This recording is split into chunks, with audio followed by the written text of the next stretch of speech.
She sat across from him after 10 years of silence, and what she said next destroyed everything he thought he'd built his life for. A billionaire who gave up love for success. A woman who raised their daughter alone in the dark. One dinner that was never supposed to happen. And a secret 9 years in the making that will shatter every wall he ever built around his heart. If this story moves you, hit like, drop a comment with the city you're watching from. I want to see how far this story travels. The reservation was for 8 o'clock. Ethan Calloway arrived at 7:43. Not because he was eager. He hadn't been eager about anything that didn't involve a quarterly earnings report in longer than he could honestly remember. He arrived early because punctuality was the one social habit he'd managed to preserve through 12 years of building something from almost nothing, and because his assistant Marcus had booked the table under a fake name to avoid the kind of press attention that turned a private dinner into tomorrow morning's business column. He stood at the entrance of Aurelius, 51 floors above Midtown Manhattan, and let the maitre d' take his coat without really noticing the man's face. The restaurant smelled like money. Not new money, not the kind that announced itself, but the quiet, settled kind that didn't need to. Cedar and white truffle and something floral he couldn't name. The kind of place where conversations happened in half voices and nobody looked directly at anyone else. He followed the host through a room of well-dressed strangers to a corner table near the floor-to-ceiling glass panels that opened onto the rooftop terrace. The city spread out below them like something out of a dream. 10 million lit windows, the East River catching the last copper light of the evening, the Brooklyn Bridge stitched against a purple sky. Ethan sat down and looked at none of it.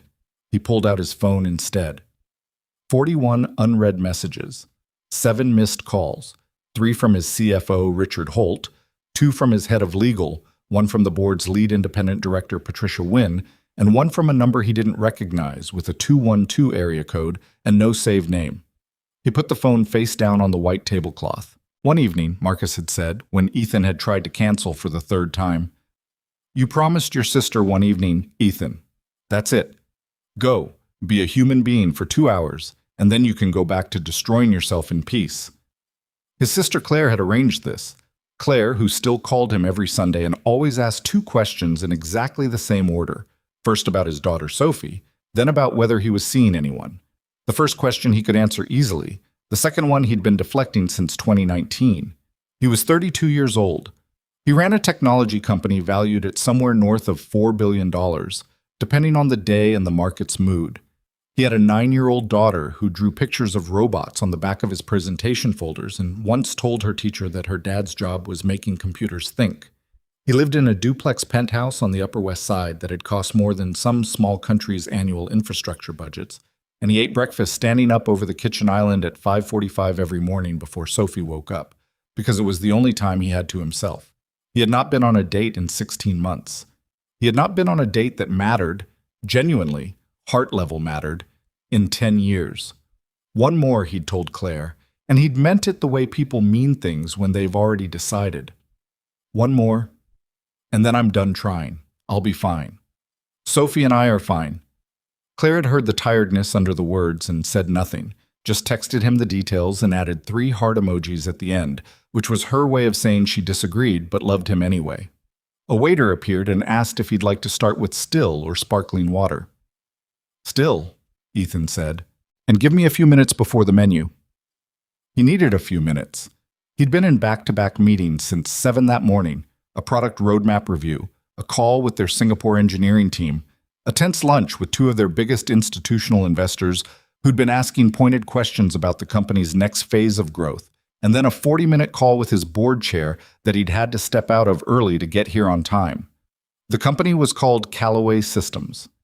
It had started as a predictive analytics platform for mid-sized logistics companies, the kind of unsexy, invisible infrastructure work that nobody wrote magazine profiles about until suddenly everybody wanted to. Now it was something larger and harder to describe simply: enterprise AI infrastructure, supply chain intelligence, automated decision architecture, the kind of technology that sat in the walls of industries and made things run without anyone seeing it happening. Forbes had called him quietly unstoppable in a profile 2 years ago. He'd read the piece once, on a flight to Tokyo, and thought mostly about the word quietly, which had felt more accurate than the writer probably intended. He was quiet. He was private. If he was being honest with himself, which he found increasingly difficult, lonely in a way that he'd gotten so used to carrying that he'd almost stopped noticing the weight of it. Almost. He picked up his phone again. Richard Holt had now called a fourth time. The unknown 212 number had called back. 3 new texts from his head of legal, the last one flagged urgent with a red exclamation point. He was about to unlock the screen when he heard the host's voice at the edge of his awareness. That particular polished tone of someone guiding a guest toward their table. And something in Ethan shifted. A kind of atmospheric change, like the air pressure dropping before a storm. And he looked up. And the world he'd spent 10 years constructing around himself went very, very still. She was wearing a dark green dress that looked like it cost less than the appetizers on the menu and somehow made every other woman in the room look overdressed. Her hair was shorter than he remembered. She used to wear it long, past her shoulders, and he used to watch it catch the light when she walked. Now it was cut just below her jaw, and it made her look older in the way that suited her, the way that time suits certain people who let it. She was talking to the host, nodding at something he said, and she hadn't seen Ethan yet. She was looking around the room with the kind of careful attention he recognized. The attention of someone who is always calculating the cost of their surroundings, always slightly aware of not quite belonging. He'd known that look once. He'd loved that look once. Then she found the table. Then she found him. And Lena Brooks stopped walking. It lasted maybe 2 seconds, long enough for Ethan to see the exact moment recognition hit her. The way her expression went from polite social readiness to something he couldn't fully name. Not anger, not happiness. Something older and more complicated than either. Something that looked, if he was being honest, like a door she'd spent a long time closing, slamming back open. Then she moved again, and the host pulled out the chair across from him, and she sat down, and she looked at him across a table that suddenly felt approximately the width of a decade. Ethan, she said. Just his name. The way she said it. Not a question, not an accusation, not a greeting exactly, just the fact of him, named. Lena. His voice came out steadier than he deserved. A pause. The kind that has weight. I didn't know it was you, she said. I didn't know it was you either. She looked at him for a moment, and he could see her deciding something. Then she let out a breath that was almost a laugh. Claire, she said. Claire, he confirmed. Another pause. The waiter materialized, poured water into both glasses, vanished with the discretion of someone very well trained. She's your sister, Lena said. She is. She's my client. A beat. She hired my firm to design the renovation for her place in Brooklyn Heights. We've been working together for about 6 months. She picked up her water glass. She never mentioned having a brother named Ethan Calloway. She probably knew I'd cancel if I found out anything about who I was meeting. Lena looked at him over the rim of her glass. She knew the same about me, she said, and there was something in her tone that was dry and sad and precise all at once. How long has she been planning this? I'm going to guess, Lena said slowly, longer than either of us is going to be comfortable with. Ethan almost smiled. It caught him off guard. The almost smile. He hadn't been caught off guard in a while. They opened the menus. They didn't read them. They were both staring at the page with the focused non-focus of 2 people buying themselves time to think. You look good, Ethan said finally, because it was true, and because something had to break the silence. You look tired, Lena said. He blinked. Sorry, she said, not sounding particularly sorry. I didn't mean... She stopped. Actually, I did mean it. You do look tired. I'm always tired. You weren't always. The words landed softly. He felt them anyway. They ordered. Ethan couldn't have said afterward what he'd ordered. Something with fish, he thought. Lena asked the waiter 3 questions about the menu with the quiet efficiency of someone who'd trained herself to know what she was paying for, and he remembered that about her. The careful way she'd always engaged with anything that involved money. Not anxious, exactly. More like someone who'd learned early that carelessness about small things had a way of becoming large problems. Your sister told me you have a daughter, Lena said, once the waiter had gone. Sophie, the way her name always came out of him, immediate, involuntary, like a reflex. She's 9. Something moved across Lena's face.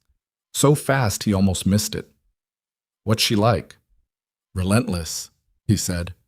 And then, because that wasn't enough, and Lena had asked like she actually wanted to know, she reads everything, every label, every sign, every random document she finds on my desk. She corrected a typo in one of my board presentations once. She was 7. She's obsessed with how things are built, how systems work, why things are the way they are. He paused. She asks questions I can't answer, all the time. That sounds difficult. It's the best part of my life, he said, and he meant it without performance, without the careful calibration he usually applied to anything personal. It just came out true. Lena watched him. And her mother? The table went quiet in a different way. We weren't together, he said. It was brief. She moved abroad when Sophie was 2. We have an arrangement, a good one, I think, for Sophie, but Sophie lives with me. Has since she was 3. Lena nodded slowly, and he could see her processing it without judgment, filing it away. You said Claire hired your firm, he said. Your architectural firm. Brooks Design Studio. She said it without pride and without false modesty. Just the plain fact of it. I started it 7 years ago. 4 people now, including me. We do residential work mostly. Some commercial projects. Historic renovations. She looked at the table for a moment. Nothing that ends up in magazines. But it's yours. It's mine. She looked up. The way she said it. The quiet ownership in it. Where are you based? Brooklyn. Red Hook. She picked up her fork, put it back down. I grew up in Brownsville. I don't know if you... I know, he said. Yeah, you told me. She looked at him. You remember that? I remember most things, he said carefully. About back then. The words were careful and useless at the same time. There were things that needed saying, and they were circling them the way you circle something hot, close enough to feel the heat, not close enough to pick it up yet. How did you... he started. Architecture school, she said, anticipating the question. CCNY. I got a partial scholarship and worked 2 jobs to cover the rest. Graduated in 2017. Worked at a firm in Queens for 3 years. Saved enough to start my own. She said it all plainly, without expecting praise or sympathy. Just the sequence of things. It was hard. It was also fine. I made it work. You always did, he said quietly. Something in her expression shifted. Not softened exactly, but changed in a way he couldn't categorize. And you, she said. Her voice was careful now, too. Callaway Systems. You know about it. Everyone knows about it. She said it without warmth or coldness. You're in the news a fair amount. I try not to be. You're not great at that. He exhaled. No. The Forbes piece called you a rare example of vision without ego, she said. I read it, on a bus. I almost laughed. I was pretty close to laughing myself. Are you? She tilted her head slightly. Without ego? He considered it honestly. Less than I used to be, he said. More than I should be, probably. It's... He stopped. Building something that size does things to your self-perception. You start to think that because something happened, it was always going to happen. Like the outcome was inevitable. It wasn't. None of it was inevitable. She was watching him with an expression he couldn't read. No, she agreed softly. None of it was. The food arrived. They ate for a while without talking, and it wasn't an uncomfortable silence. It was the silence of 2 people who had once known each other well enough that not every moment needed to be filled, even across a decade of distance. His phone buzzed on the table. He didn't look at it. It buzzed again. And again. He flipped it over. 8 new messages. Richard's name 3 times. Patricia Wynne once. 2 he didn't recognize. He put it face down again. You don't have to, Lena started. I do, actually, he said. Have to ignore it. Just for tonight. She looked at him for a moment. That sounds like someone trying to convince themselves. It's someone trying to be present, he said. For once. Something in her expression shifted again, smaller this time, but real. The starter plates were cleared. A second glass of wine appeared for each of them. Outside, the city had gone from copper and purple to the full dark of late evening, all glass and light and movement, the bridges lit like jewelry thrown against black water. "I have to ask you something," Ethan said. "Okay. And I need you to know I'm not asking because I want an argument. I'm asking because I've thought about it for—" He stopped. "A long time." Lena set down her wine glass. "Ask." "When I left," he said. "Do you understand why?" She was quiet for a moment. "I understood what you told me," she said finally. "I'm not sure I ever understood why." He nodded. The distinction was important. He'd always known she was smart enough to know the difference. "I was 22, he said. "I had a prototype and some code and about $6,000 and a head full of ideas that felt like they were going to crack apart if I didn't act on them immediately. And I was—" He searched for the word. "I was terrified. Of not becoming something, of running out of time, of getting stuck," she said quietly. He looked at her. "I know," she said. "I know what you were afraid of. You were afraid that love was a thing that would anchor you in place, and you'd watch the rest of your life go by from the same spot." She said it without bitterness, just with the precision of someone who'd had 10 years to understand a thing. "I just wasn't sure back then why I had to be the anchor." The words hit him somewhere specific and real. He didn't deflect them. "You weren't," he said. "I was wrong about that. You weren't. That's not what you were. But you acted like I was." "Yes." She absorbed that. "Did it help?" she asked. "Leaving. Did it get you what you thought it would?" He thought about it honestly, the way he always thought about the company, without sentiment, just data. "In some ways," he said, "the company is real. The things we built are real. There are people whose businesses run better, whose supply chains cost less, whose systems actually function, because of what we built. That's real." He turned his wine glass slowly in his fingers. "But there's another part of the answer that I don't really know how to give at a dinner table." "Try," she said. He looked up at her. She was watching him the way she used to, with that particular Lena Brooks attention that didn't let you get away with the easier version of a thing. "I spent the first 4 years building something that kept me from thinking about anything except the next problem," he said. "And then Sophie came and I had someone I was doing it for, which helped. It made the work feel justified, like it had a point. But there were—" He stopped. "There were nights, a lot of them, where I'd sit in that apartment and look at something we'd just built, something genuinely new, and I'd feel, I don't know, like I was explaining a joke to someone who wasn't there." Lena didn't say anything. She just listened.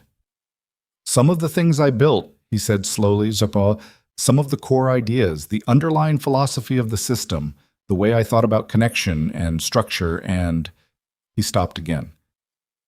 "We talked about a city once. Do you remember? We were on that roof in Harlem, the summer before you left," she finished. "Before I left. We were talking about what cities really were, what they were trying to do, whether cities were just a technology for allowing people to be close to each other without colliding. And you said—" "I said they were load-bearing loneliness," she said quietly. He stared at her. "I remember," she said. "That phrase," he said, "that exact phrase. It's in the original design document for our core architecture, word for word, attributed to—" He exhaled. "I wrote inspired by a conversation with someone smarter than me." Which was cowardly and also true. The silence that followed was different from all the others. It had something live in it, something that had been waiting a long time to stop being ignored. "Ethan," she said, and her voice was quieter now, lower. "I need to tell you something." His phone exploded. 6 buzzes in rapid succession. He didn't move. "Tell me," he said. She looked at him for a long moment. Her fingers were around her wine glass, but she wasn't drinking. She was looking at him with that expression he still couldn't categorize, the one that had been on her face in various forms since she sat down. Something complicated, something old and heavy and approaching a point. "Not yet," she said softly. "I need—" Just a few more minutes. Before. Before what? Before everything changes, she said. And something in the way she said it, quiet and certain and a little sad, made him put his phone in his jacket pocket without looking at it. Okay, he said. The terrace had grown quieter as the evening wore on.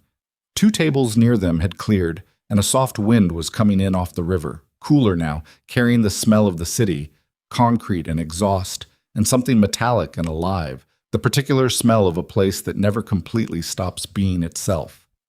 Lena had ordered coffee. Ethan hadn't. She wrapped both hands around her cup. Outside, a helicopter moved across the sky. A small light, deliberate, cutting from west to east. I've thought about telling you this, she said, in probably 100 different versions over the last 9 years. She wasn't looking at him. She was watching the city below. Every time I decided not to, I had a reason. Some of the reasons were good. Some of them were just easier to live with than the truth. Ethan was very still.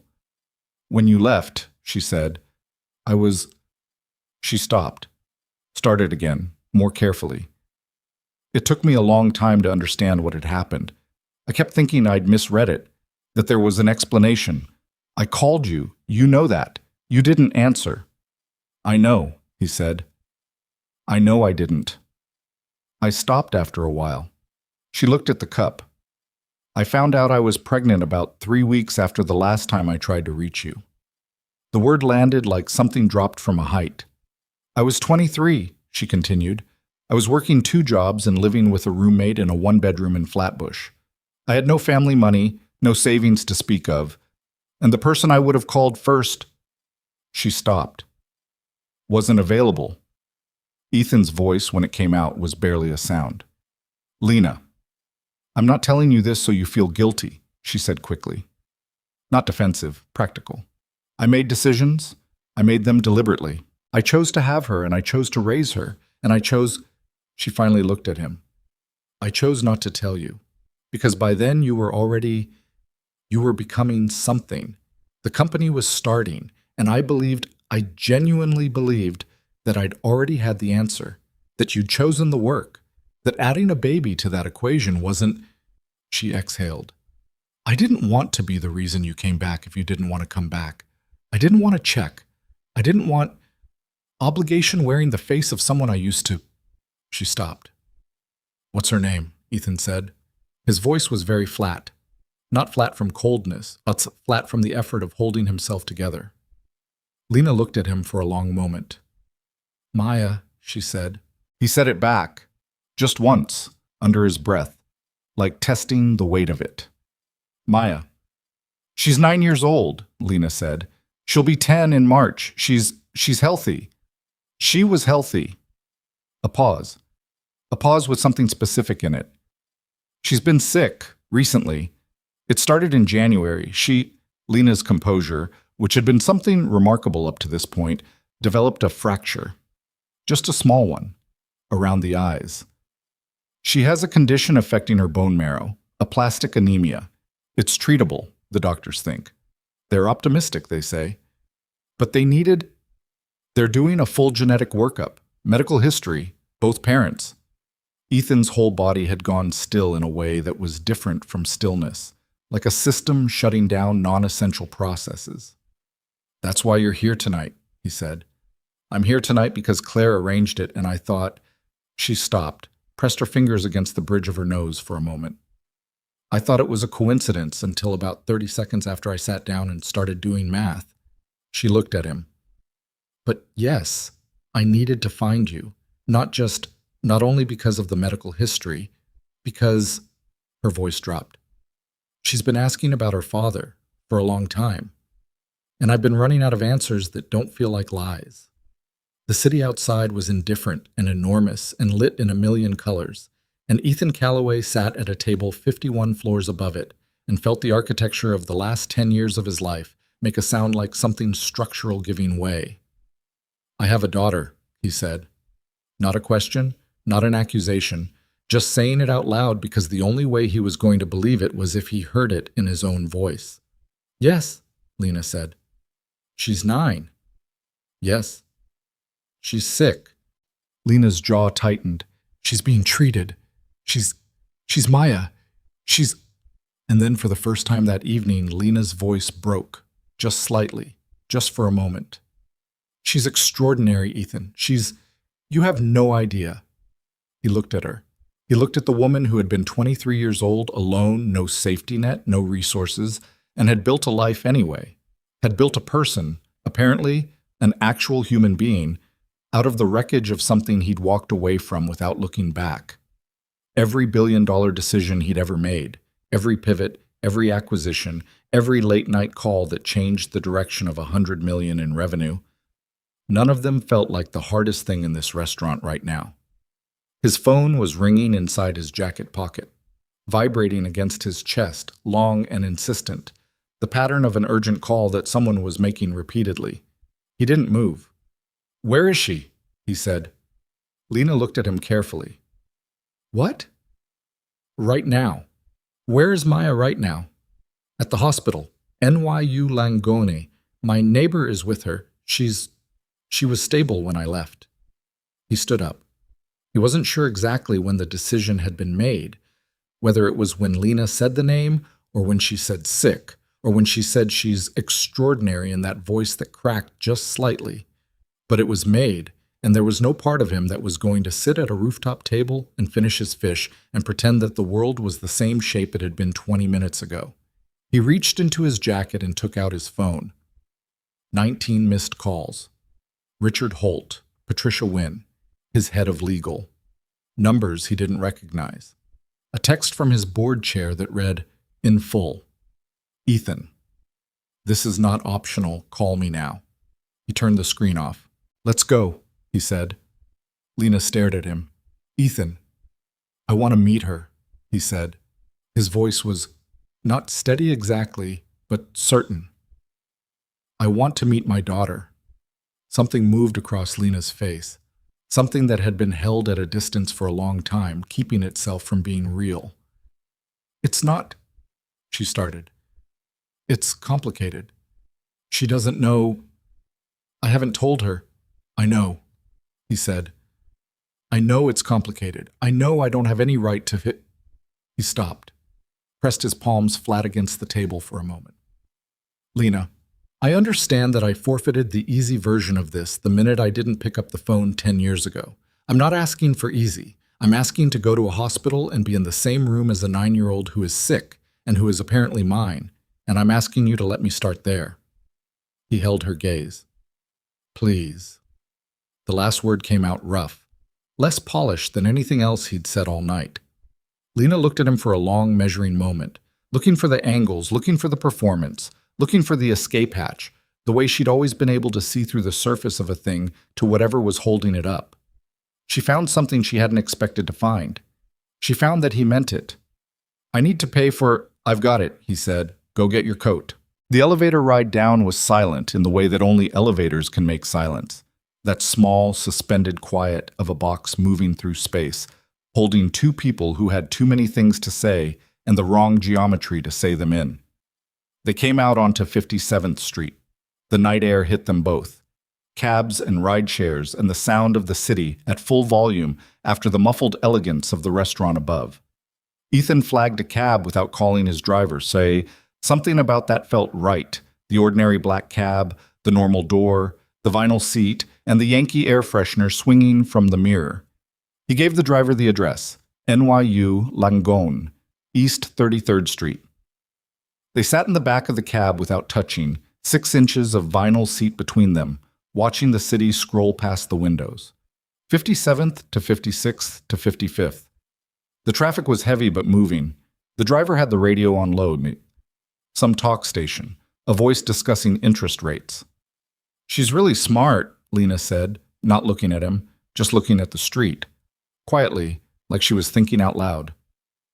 "Maya, she's already reading things I don't fully understand. She loves buildings. She told me once that buildings were just," her exact words were, "stories that people walk through." She was 7 when she said that. Something happened in Ethan's chest. Something that didn't have a good word attached to it yet. "She sounds like you," he said. "She sounds like..." Lena stopped. Didn't finish. She sounds like both of us, he said. Lena was quiet for a moment. Then very quietly. Yes. Sometimes. Yes. The cab hit a red light at 48th. Ethan looked out his window at the neon and the foot traffic and the ordinary chaos of a city at 9 o'clock on a Tuesday and thought about a 9-year-old girl in a hospital room who had apparently inherited his family's gift for building things and her mother's gift for seeing what those things were actually for. He thought about 9 years of birthdays he hadn't known to count. He thought about the word dad and what it meant to Sophie, and how Sophie had once told him, in the specific brutal honesty of children, "I think I love you more than I love anyone, but you're also kind of bad at being a person." He had not disagreed. His phone vibrated again. He took it out. Richard Holt. "I need you to call me in the next 10 minutes, or I am going to the board without you." He typed back, "I know what's happening. I'll call you tomorrow." Richard.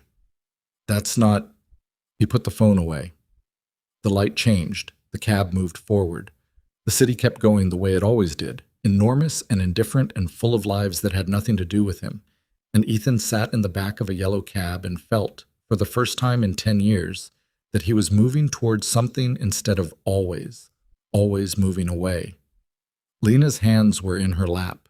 He looked at them, at the small calluses he could see even in the moving light, at the way she held herself, always slightly compact, like she'd learned to take up the least possible space in a world that hadn't given her much to work with. "I'm sorry," he said. She turned to look at him. "Not..." He stopped, recalibrated. "I'm not saying it because I think it fixes anything. I know it doesn't. I know I don't get credit for being sorry. I'm saying it because it's true, and because I've been not saying it for a decade, and because..." He exhaled. "Because you raised a kid who is apparently remarkable, alone, while building a business, and the fact that you're sitting in this cab right now instead of telling me to go to hell is something I genuinely don't deserve." Lena looked at him for a long moment. "I've thought about telling you to go to hell," she admitted. "I know. Many times. I know. Including twice tonight." The edge of his mouth moved, not quite a smile. "Which twice?" "When you said you remembered things about back then," she said. "And when you told me I always made things work." A pause. "Because you don't get to remember things fondly when you're the one who left." "That's fair," he said. "And also," she said, and her voice dropped slightly, and some of the sharpness went out of it, "when you said Sophie was the best part of your life," she looked back out the window. "Because you were right. And because I understand exactly what that feels like. And because that, the way you said it, was the first time tonight I believed that maybe you were actually different now." The cab turned onto 33rd Street. The hospital was 2 blocks ahead. "I'm still figuring out how to be different," he said quietly. I don't want to tell you I'm a changed man and hand you some kind of package. I still work 80 hours a week. I still find it easier to solve a business problem than to sit with an emotion. I'm not good at this part. This part. The human part," he said. "The present part." Lena looked at him for a moment. Then she looked back at the hospital entrance coming up on their right. "Maya," she said quietly, "is very good at demanding the present part." The cab stopped. Ethan reached forward and paid the driver and opened the door and stepped out onto East 33rd Street, and above them the hospital building rose against the night sky, all glass and institutional light, and somewhere inside it there was a 9-year-old girl with his eyes and her mother's way of seeing the world. And she was sick, and she was asking questions, and she was waiting. He held the door. Lena got out. They stood on the sidewalk for a moment, the city moving around them the way it always did. "What do I say to her?" he asked. His voice, for the first time all evening, was genuinely uncertain, not performing uncertainty, actually not knowing. Lena looked at him. "Start with her name," she said. "She'll take it from there." They walked through the hospital doors together. The hospital lobby at 9:30 on a Tuesday night had a particular kind of quiet that wasn't really quiet at all. It was the sound of machines and rubber soles on linoleum and the low, controlled voices of people trained to sound calm, regardless of what was happening behind the doors they stood in front of. The overhead lights were the color of old paper, and everything smelled like antiseptic and the ghost of something floral that someone had tried to spray over it. Ethan walked through the automatic doors and felt the temperature drop 7 degrees and felt, underneath that, something else drop too. Something internal, some last remnant of the version of this evening he'd constructed in his head before he'd looked up from a restaurant table and seen Lena Brooks standing 20 feet away from him in a green dress. That version of the evening was gone. Whatever came next was operating without a script. Lena moved with purpose through the lobby, the way people move through spaces they've learned by necessity. Not rushing, but direct, no wasted motion. She'd been here before. Many times, by the look of it. She knew which elevator bank, which floor, which turn to take at the end of the corridor without reading the signs. Ethan followed her and said nothing, because there was nothing useful to say and he was smart enough to know it. The elevator opened on the 7th floor, pediatric oncology and hematology. The words on the sign above the nurse's station were printed in a font that was trying to be friendly and not quite managing it. A woman was sitting in a chair outside one of the rooms down the hall. Middle-aged, heavy-set, wearing a jacket with paint on the sleeve, reading something on her phone with her reading glasses pushed up on her forehead. She looked up when she saw Lena and stood immediately, and something passed between the two women that was entirely wordless and entirely sufficient. "She was awake about 20 minutes ago," the woman said quietly. "Asking for you, then she fell back asleep." She glanced at Ethan with the frank, assessing look of someone who wasn't going to pretend she hadn't noticed him standing there. "I'll get out of your way." "Thank you, Donna," Lena said. "Seriously, I'll call you tomorrow." Donna gave Ethan one more look, not hostile, just observing, and walked toward the elevator with the unhurried pace of someone who had done a favor without being asked and didn't require anything in return. Ethan looked at the closed door of the hospital room. "She's asleep," Lena said. She was standing slightly in front of him, not blocking the door exactly, but positioned between him and it in a way that was probably unconscious and completely understandable. I should go in first, just to check, and then, however you want to do this," he said. "I'm not going to push." She looked at him for a moment, then she put her hand on the door handle. "Wait here," she said, "just for a minute." She went in. The door swung shut behind her with the soft, specific click of a hospital door, engineered to close fully without slamming, because someone had once thought about all the sleeping children on the other side of them. Ethan stood in the hallway and put his hands in his pockets and looked at the floor. The linoleum had a pattern of small gray squares. Someone had scuffed a long black line across 3 of them with a gurney wheel or a cart. He pulled out his phone. 26 missed calls. He wasn't going to count the texts. He found Richard Holt's number and typed, "I know about the Singapore situation. I'll call you at 6 a.m. Do not go to the board tonight." Richard's response came in under 30 seconds. "Ethan, what the hell is going on? Where are you?" He put the phone away. He thought about the Singapore situation, because that's what it would be. Something Singapore adjacent.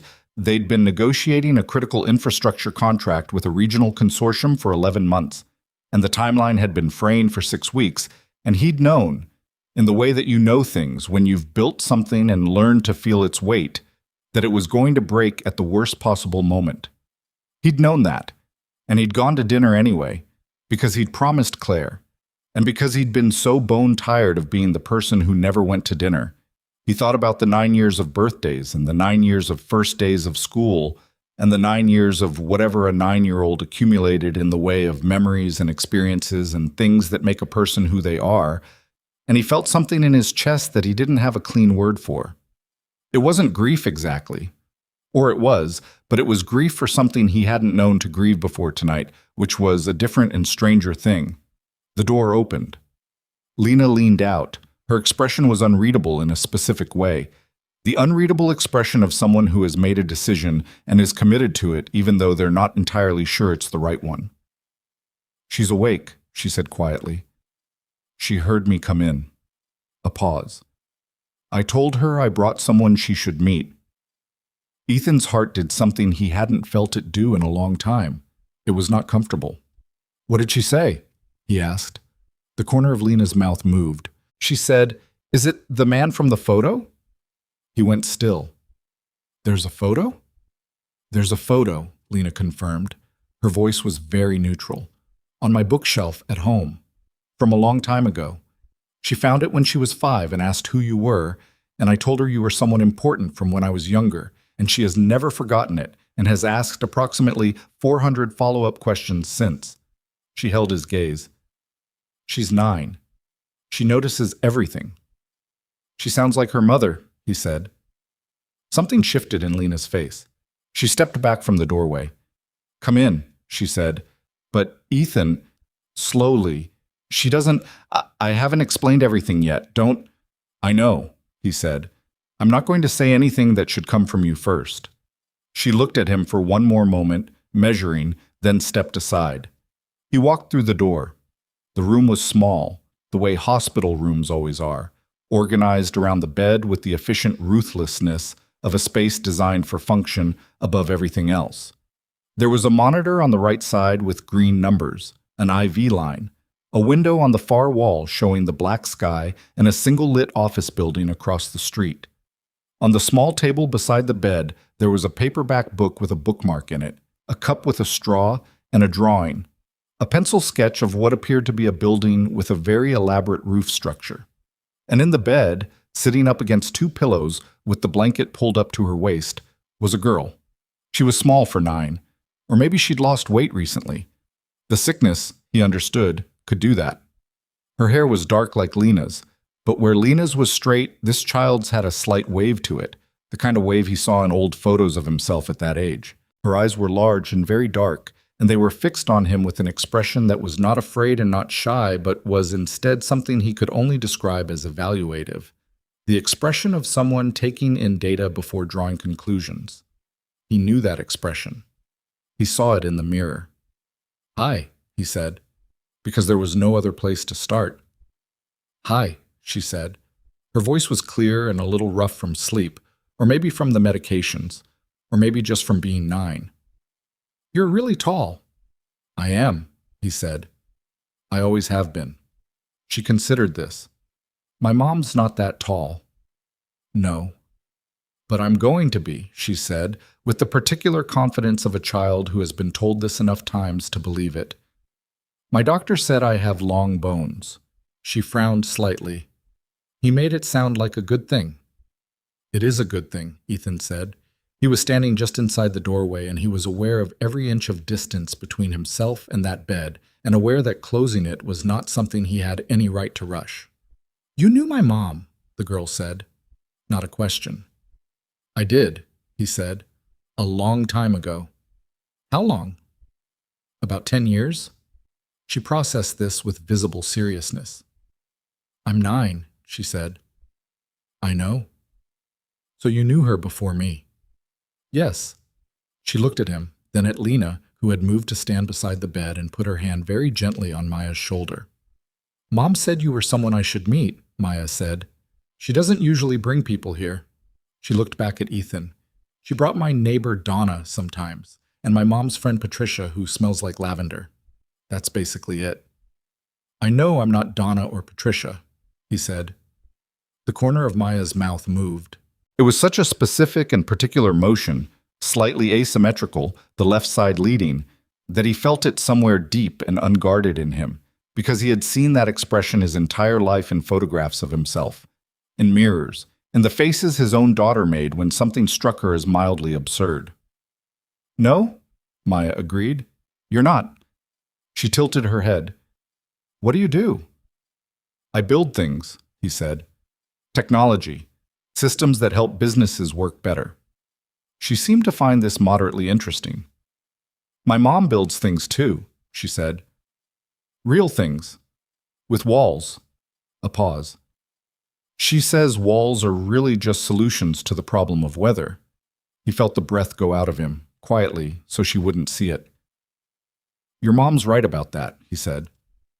Maya looked at him for a moment longer, and then she said very directly, "Are you my dad?"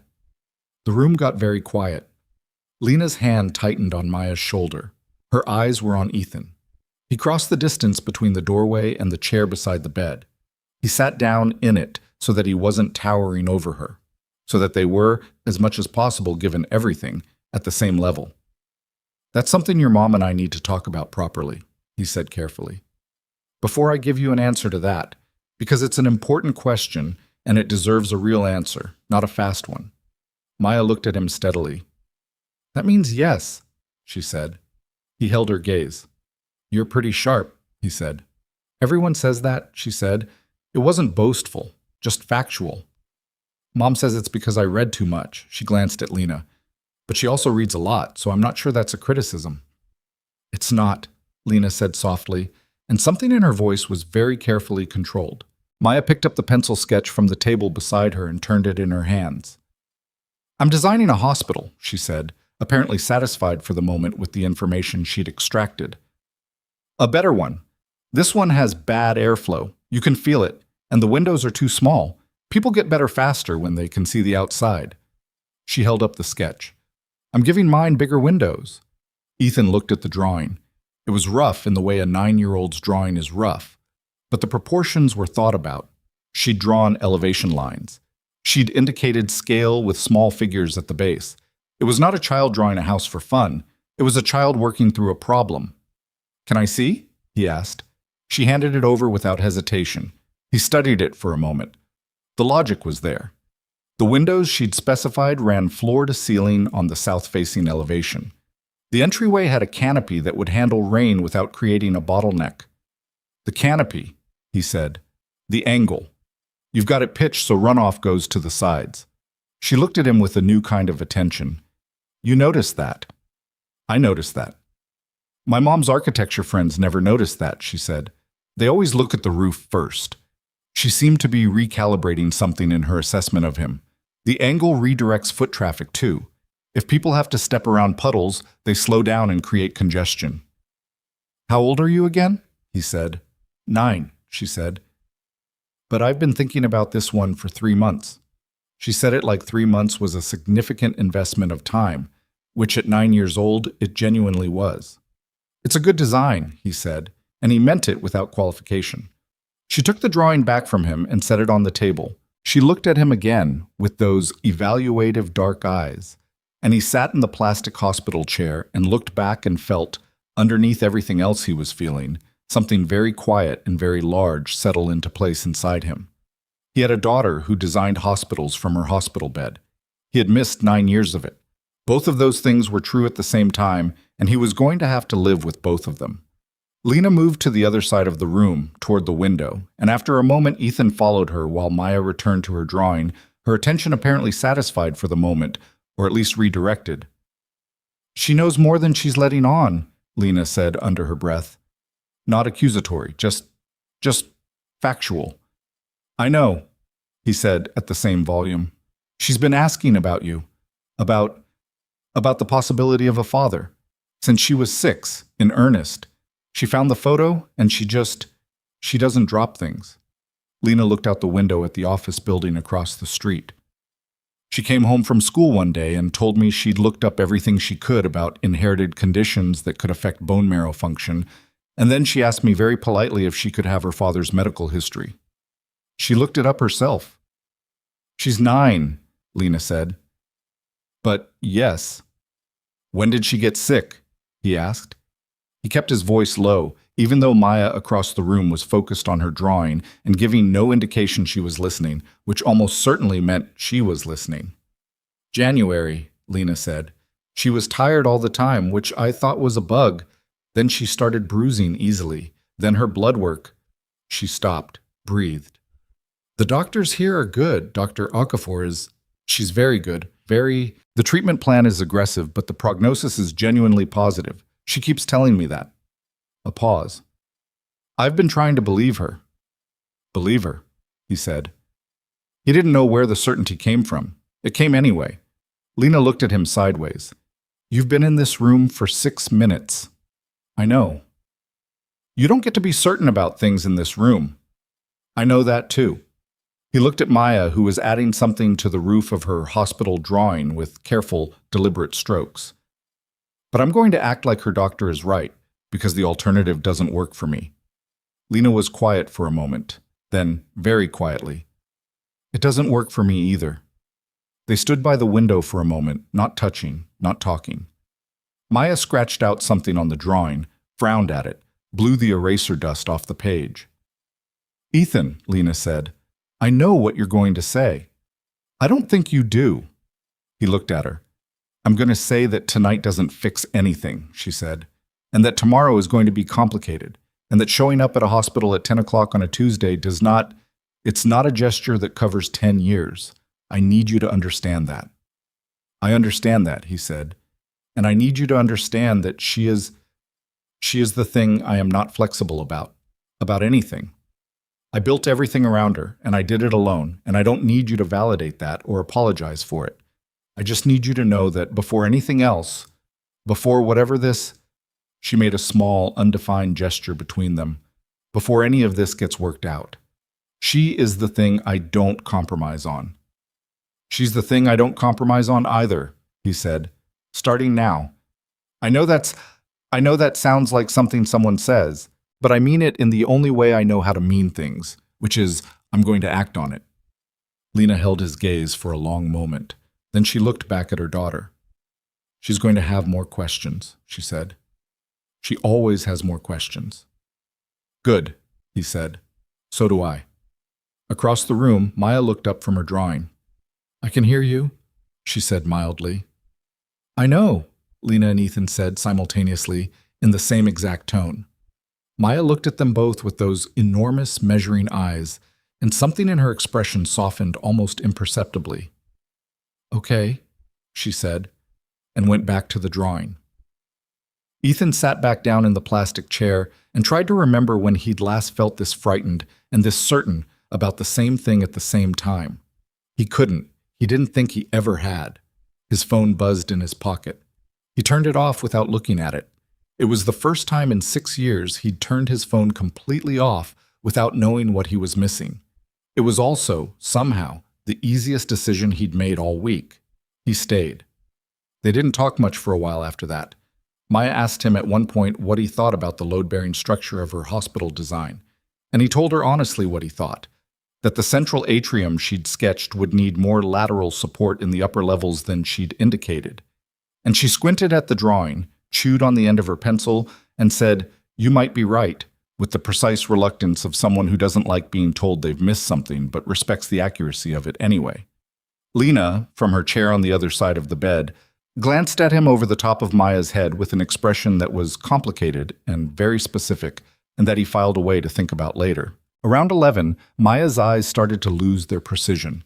The questions got slower and the drawing set tipped slightly in her hands, and then she didn't correct it, just let it rest against the blanket. Lena reached over and took it from her gently and set it on the table, and Maya didn't protest, which meant she was further gone than she'd been letting on. "Mom," Maya said, not quite asleep.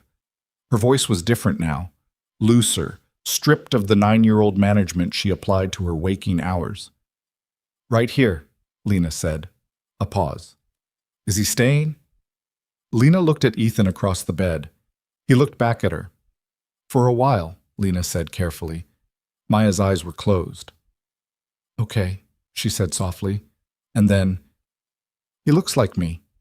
The same. Around the eyes." "I know," Lena said. "I noticed it right away," Maya said, already half in sleep. "I didn't want to say it in front of him because I thought it might be awkward." "That was very considerate," Lena said, and her voice was doing something that was almost humor and almost something else entirely. "I know," Maya said, and was asleep. The monitor kept its green rhythm. The IV dripped its slow, measured drip. Outside, the city was the city. It didn't know and didn't care and went right on being itself, which was in its way the most comforting thing about it. Lena set Maya's drawing carefully on the table and then sat back in her chair and pressed both hands over her face for a moment. Not crying, or maybe at the very edge of it, where it becomes indistinguishable from just being exhausted. When she took her hands away, her eyes were dry, but her face looked like someone who had been carrying something for so long that the act of setting it down even partially had made her feel the weight of it for the first time. "She's going to ask me everything tomorrow," she said quietly. Not a complaint, just a fact she was already organizing herself around. "I'll be here tomorrow," Ethan said. Lena looked at him. "I mean it," he said. "I'll call my assistant at 6, get Sophie sorted for school, deal with whatever's burning at the company by 8, and I'll be back here by 9. He said it the way he scheduled things, precisely, without performance. "Ethan, you asked me to act instead of talk," he said. "This is me acting." She was quiet for a moment. "I didn't say that tonight." "No," he said. "But it's what you meant every time you looked at me across that table and waited to see what I'd actually do." He kept his voice low, even. "I know the difference between a man saying the right things and a man doing them. I've been one, and I've been trying to become the other. I'm not asking you to trust me on that. I'm just telling you I'm going to show up tomorrow, and you can decide then what it means." Lena looked at him for a long time. The green light from the monitor caught the side of her face and made her look younger and older at the same time. "She really does have your eyes," she said finally. "Not as a weapon, just as a fact she'd been carrying for 9 years. I noticed it when she was a few months old, and I spent about 2 weeks furious at you about it." "Just 2 weeks?" "I cycled back to it periodically," she said, and there was a dryness in her tone that was the closest they'd come to something like normalcy in the last 4 hours. He almost smiled. It was the second time that night she'd surprised that out of him. "There's a lot I want to ask you," he said, "about the last 9 years. About her, about all of it. But I don't think tonight is not the night," she agreed. "Tonight I just need to she exhaled. "I need to sit here for a while and know she's sleeping and know that the morning is coming." "Okay," he said. "I'll sit here with you." She looked like she was going to argue, and then looked like she'd decided not to, and then looked back at Maya. "You can stay for an hour," she said. "Then you should go home to your daughter. Sophie needs her father to come home." The way she said Sophie's name, carefully, with full attention, the way you say the name of someone you've been briefed on but haven't met, landed somewhere specific in him. "She does," he said, "and I'll tell her. Not tonight, but soon. I'll figure out how to tell her." "Tell her what?" "That she has a sister," he said.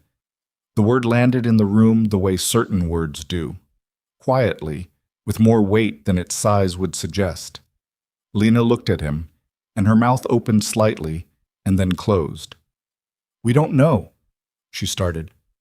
"We know enough," he said, "and she's going to need time with it, but she's not a kid who fears things she doesn't understand. She's a kid who needs to understand them." He paused. "She's going to want to meet Maya." Lena looked at Maya, sleeping. "Let's get through the medical stuff first," she said. "Of course." A long pause. The monitor. The IV. The distant sound of a cart somewhere in the hall. "Ethan," she said. "Yeah." "Why did you really come here tonight?" she asked. Not the cab answer. Not the immediate response. Why really? He thought about it honestly. The way she'd always been able to make him think about things honestly. It was the same as it had ever been, apparently, underneath everything else. "Because everything I've built," he said slowly, "I built believing that if I got it big enough, and good enough, and real enough, it would justify everything it cost. All the things I walked away from." He looked at his hands. "And I was sitting at that table tonight realizing that the math doesn't work that way. That there isn't a number on the other side of the equation that makes the left side balance out. And then you told me about Maya, and..." He stopped. "And I realized that all the justifications I'd built were structures. And structures can look sound until something shows you where the load-bearing walls actually are." Lena was watching him. "She's a load-bearing wall," he said. "You both are. You always were."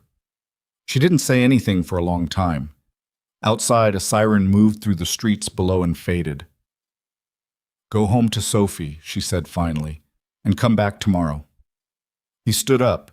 He looked at Maya one more time, at the small dark-haired girl with his eyes and her mother's mind sleeping in a hospital bed with a hand-drawn hospital design on the table beside her. "I'll be here," he said. Lena didn't respond. She was looking at her daughter, and there was something in her face that was private and enormous. And not for him. Not yet. Maybe not for a long time. And he understood that and didn't push at it. He picked up his jacket from the back of the chair. He walked to the door. He put his hand on the handle. "Lena," he said, without turning around. "What?" "Thank you," he said, "for raising her, for all of it, for doing it the way you did." He paused.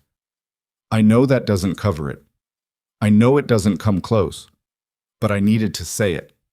She didn't answer. He waited a moment, then opened the door. "Ethan." He stopped. "She likes blueberries," Lena said very quietly. "If you come tomorrow, she won't ask for them, but she likes them." He stood in the doorway for a moment. "Blueberries," he said. "Fresh, not frozen," she said. "She has opinions." "She sounds like she has opinions about everything." "She has opinions about everything," Lena confirmed. He nodded. He walked out into the hallway and let the door swing shut behind him. He stood in the corridor with its old paper light and its distant machinery and its particular silence, and he reached into his pocket and turned his phone back on.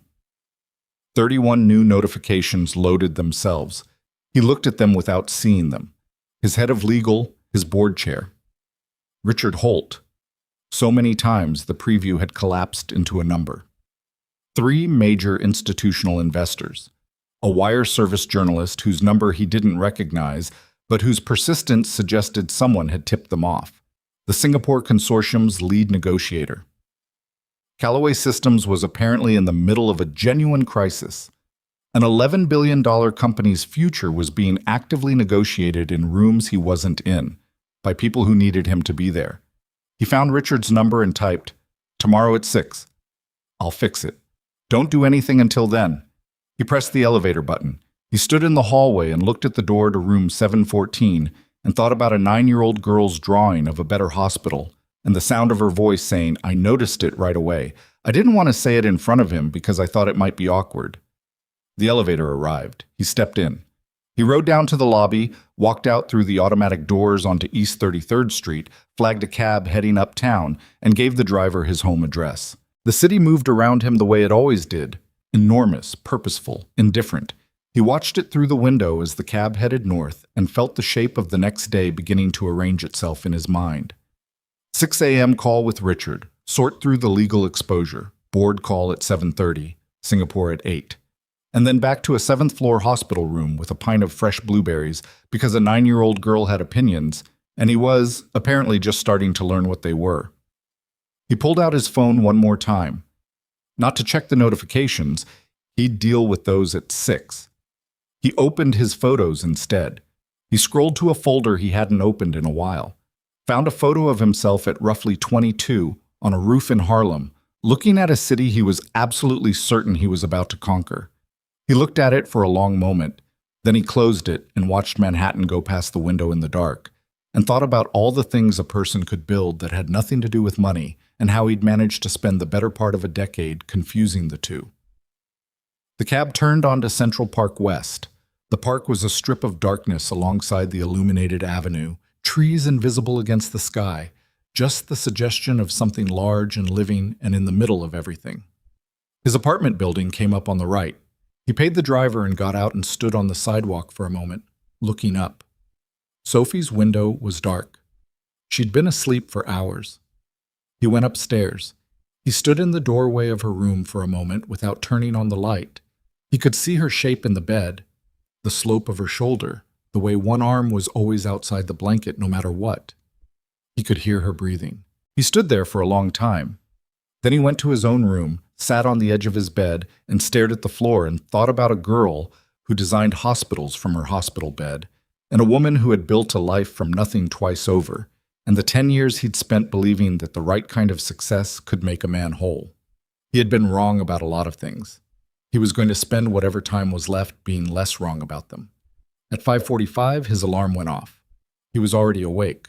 He was on his third cup of coffee when Richard Holt finally stopped talking. The call had started at 6:02, and it was now 6:47, and in that 45 minutes, Richard had covered the Singapore situation in its entirety.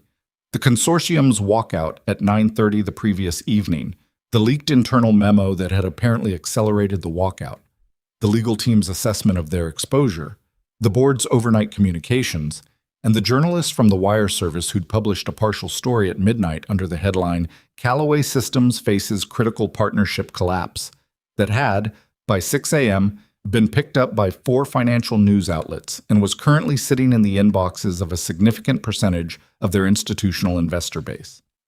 Ethan had listened to all of it standing at his kitchen counter in the same clothes he'd come home in, minus the jacket, with the phone on speaker and his hands wrapped around the mug, and Sophie's drawings covering the end of the counter where she'd left them the night before, a sketch of a robot with very expressive eyebrows, and underneath it a note that said, "Dad, I need colored pencils, the good ones, not the kind from the drugstore."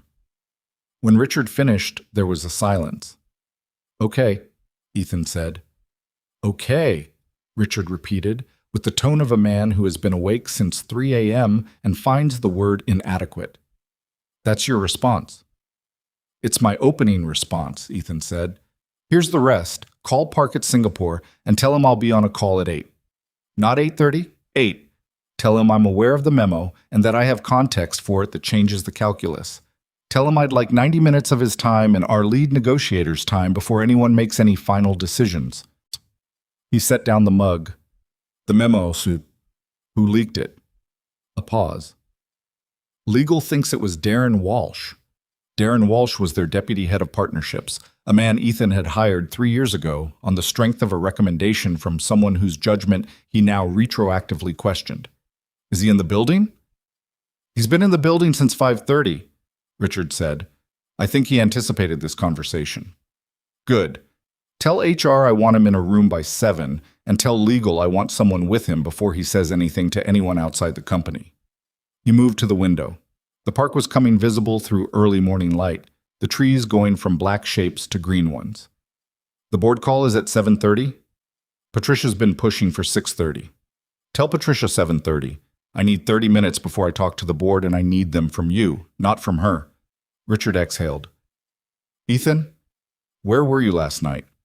The question was professional. Richard had every right to ask it, but it landed in a way that the professional framing didn't fully contain. "Where were you last night?"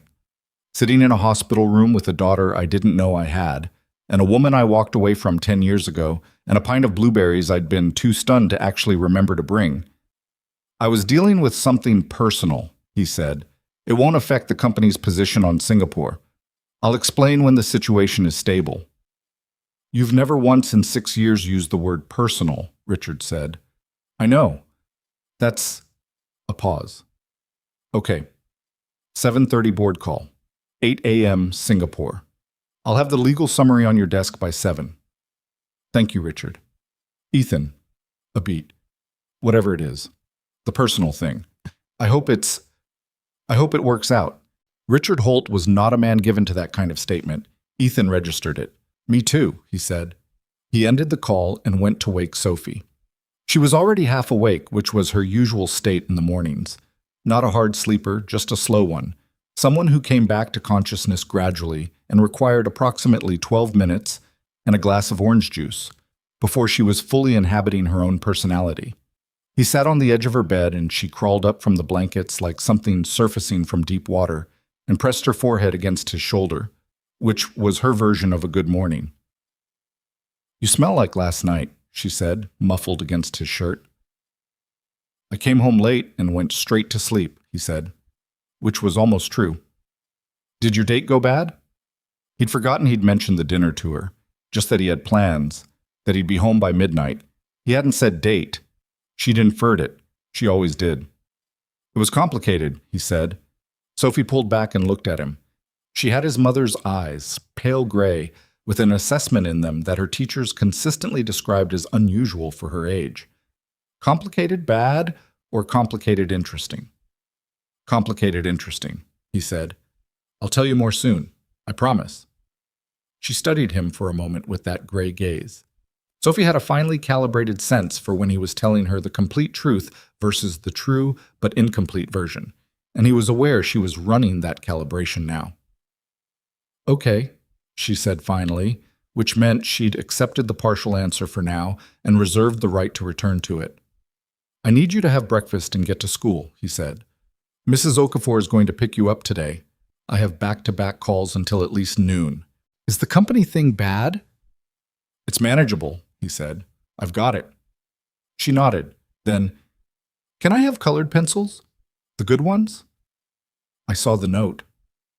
"I wrote it last night in case you missed me in the morning." "I didn't miss you," he said. "I'm here." She leaned against him again briefly, then swung her legs out of bed and padded toward the bathroom, and he watched her go with the particular feeling he always got watching Sophie move through the apartment. This person he'd made, this specific and remarkable person who had somehow ended up in the world, and in his custody, and in the middle of his life, and who drew robots with expressive eyebrows, and corrected his board presentations and asked him every Sunday whether he'd been on any dates lately, with the earnest hopefulness of a child who wanted her father to be happy. He was going to have to tell her about Maya, not today, but soon. He went to the kitchen and started making her eggs. By 7, he was in his home office, jacket back on, the legal summary open on his screen. By 7:20, he'd read it twice and flagged 4 points he wanted to address with Patricia before the full board call. At 7:28, Sophie knocked on the office door to say she was leaving with Mrs. Okafor, and he came out and kissed her head and told her to have a good day. And she told him not to forget the colored pencils, and he said he wouldn't, and she left. The apartment was quiet in the specific way it went quiet after Sophie left, a quality of quiet that was entirely different from the quiet of 3 a.m. This one had her absence in it. He thought about Maya's room at NYU Langone, the green monitor numbers, the drawing on the table. He picked up his phone and typed a message to Lena. "How is she this morning?" He stared at it for a moment, then sent it. The board call started at 7:30 on the dot, because Patricia Wynne was constitutionally incapable of starting late and had arranged calls for 30 years that reflected that. There were 11 people on the line, 6 independent directors, 3 investor representatives, Richard, and Ethan's general counsel, Simone Park, who had the particular calm of someone who had prepared for every version of this conversation simultaneously. "Before we begin," Ethan said, "I want to address the memo." "I think that's wise," Patricia said. In 17 years of board membership and 4 years as chair, she had never once changed the temperature of her voice based on circumstances. It was always this same measured, slightly formal register, the voice of someone who had decided long ago that equanimity was the most useful thing she could bring to any room. The memo was an internal document from our partnership team outlining 2 scenarios for the Singapore deal, the preferred scenario and a contingency, Ethan said. What was leaked was the contingency, which outlined potential restructuring of the timeline. That's a normal document for us to have internally. What it doesn't reflect is our current position, which is that the preferred scenario remains viable. I've spoken with Park at Singapore this morning. We have a call at 8. The headline, one of the investor representatives started. The headline is based on incomplete information, Ethan said. I understand why it created concern. I'm asking for 2 hours to get on the phone with the Singapore team before we treat this as a crisis, because I don't believe it is one yet. Yet, said one of the independent directors. Harrison Delgado, a venture investor who'd been on the board since Series B. He had the unfortunate habit of pulling the single most uncomfortable word out of any sentence. Yet, Ethan confirmed, which is why I'm on the phone with Singapore at 8. Patricia moved the conversation efficiently through the necessary points: legal exposure, investor communication strategy, a proposed statement for the press, the Walsh situation.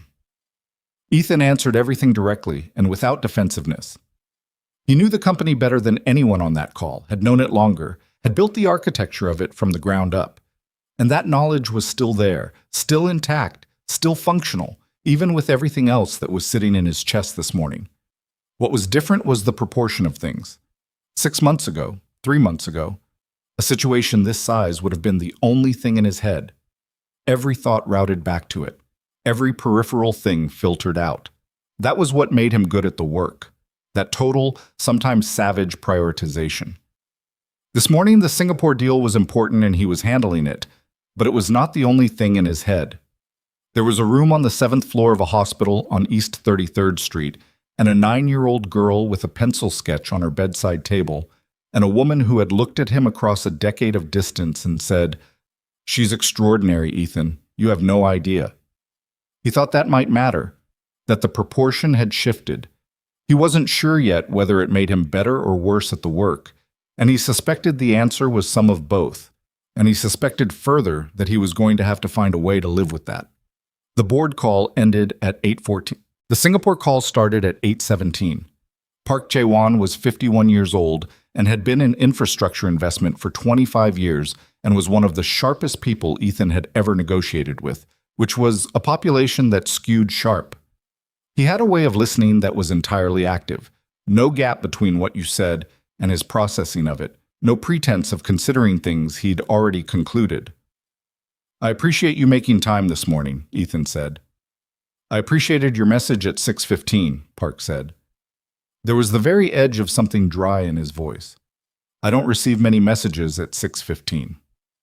"I understand we have a situation. We have a memo," Park said. "The memo describes a contingency in which you restructure the partnership timeline. I would like to understand how seriously that contingency is being considered." "It's a planning document," Ethan said. "The contingency was drafted because our legal team requires us to document our options. The preferred scenario hasn't changed." A pause. "The preferred scenario requires delivery milestones in March and June. Your last update moved the March milestone." "By 3 weeks," Ethan said, "due to supply chain delays that have since resolved. Your partnership team's document suggests they may not have resolved." "I'm overriding my partnership team's assessment," Ethan said, "with data. I'll send you a revised engineering summary by noon today that addresses each milestone, directly, with current numbers."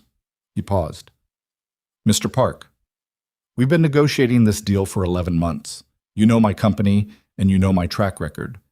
I'm asking you to give me until noon before drawing conclusions from a document that was never intended to reach you." Another pause. Longer this time. "I will look at your engineering summary," Park said. "I will make no decisions before then. Thank you." "Mr. Calloway," Park said, as Ethan was about to close out, "you were not reachable last night for approximately 4 hours.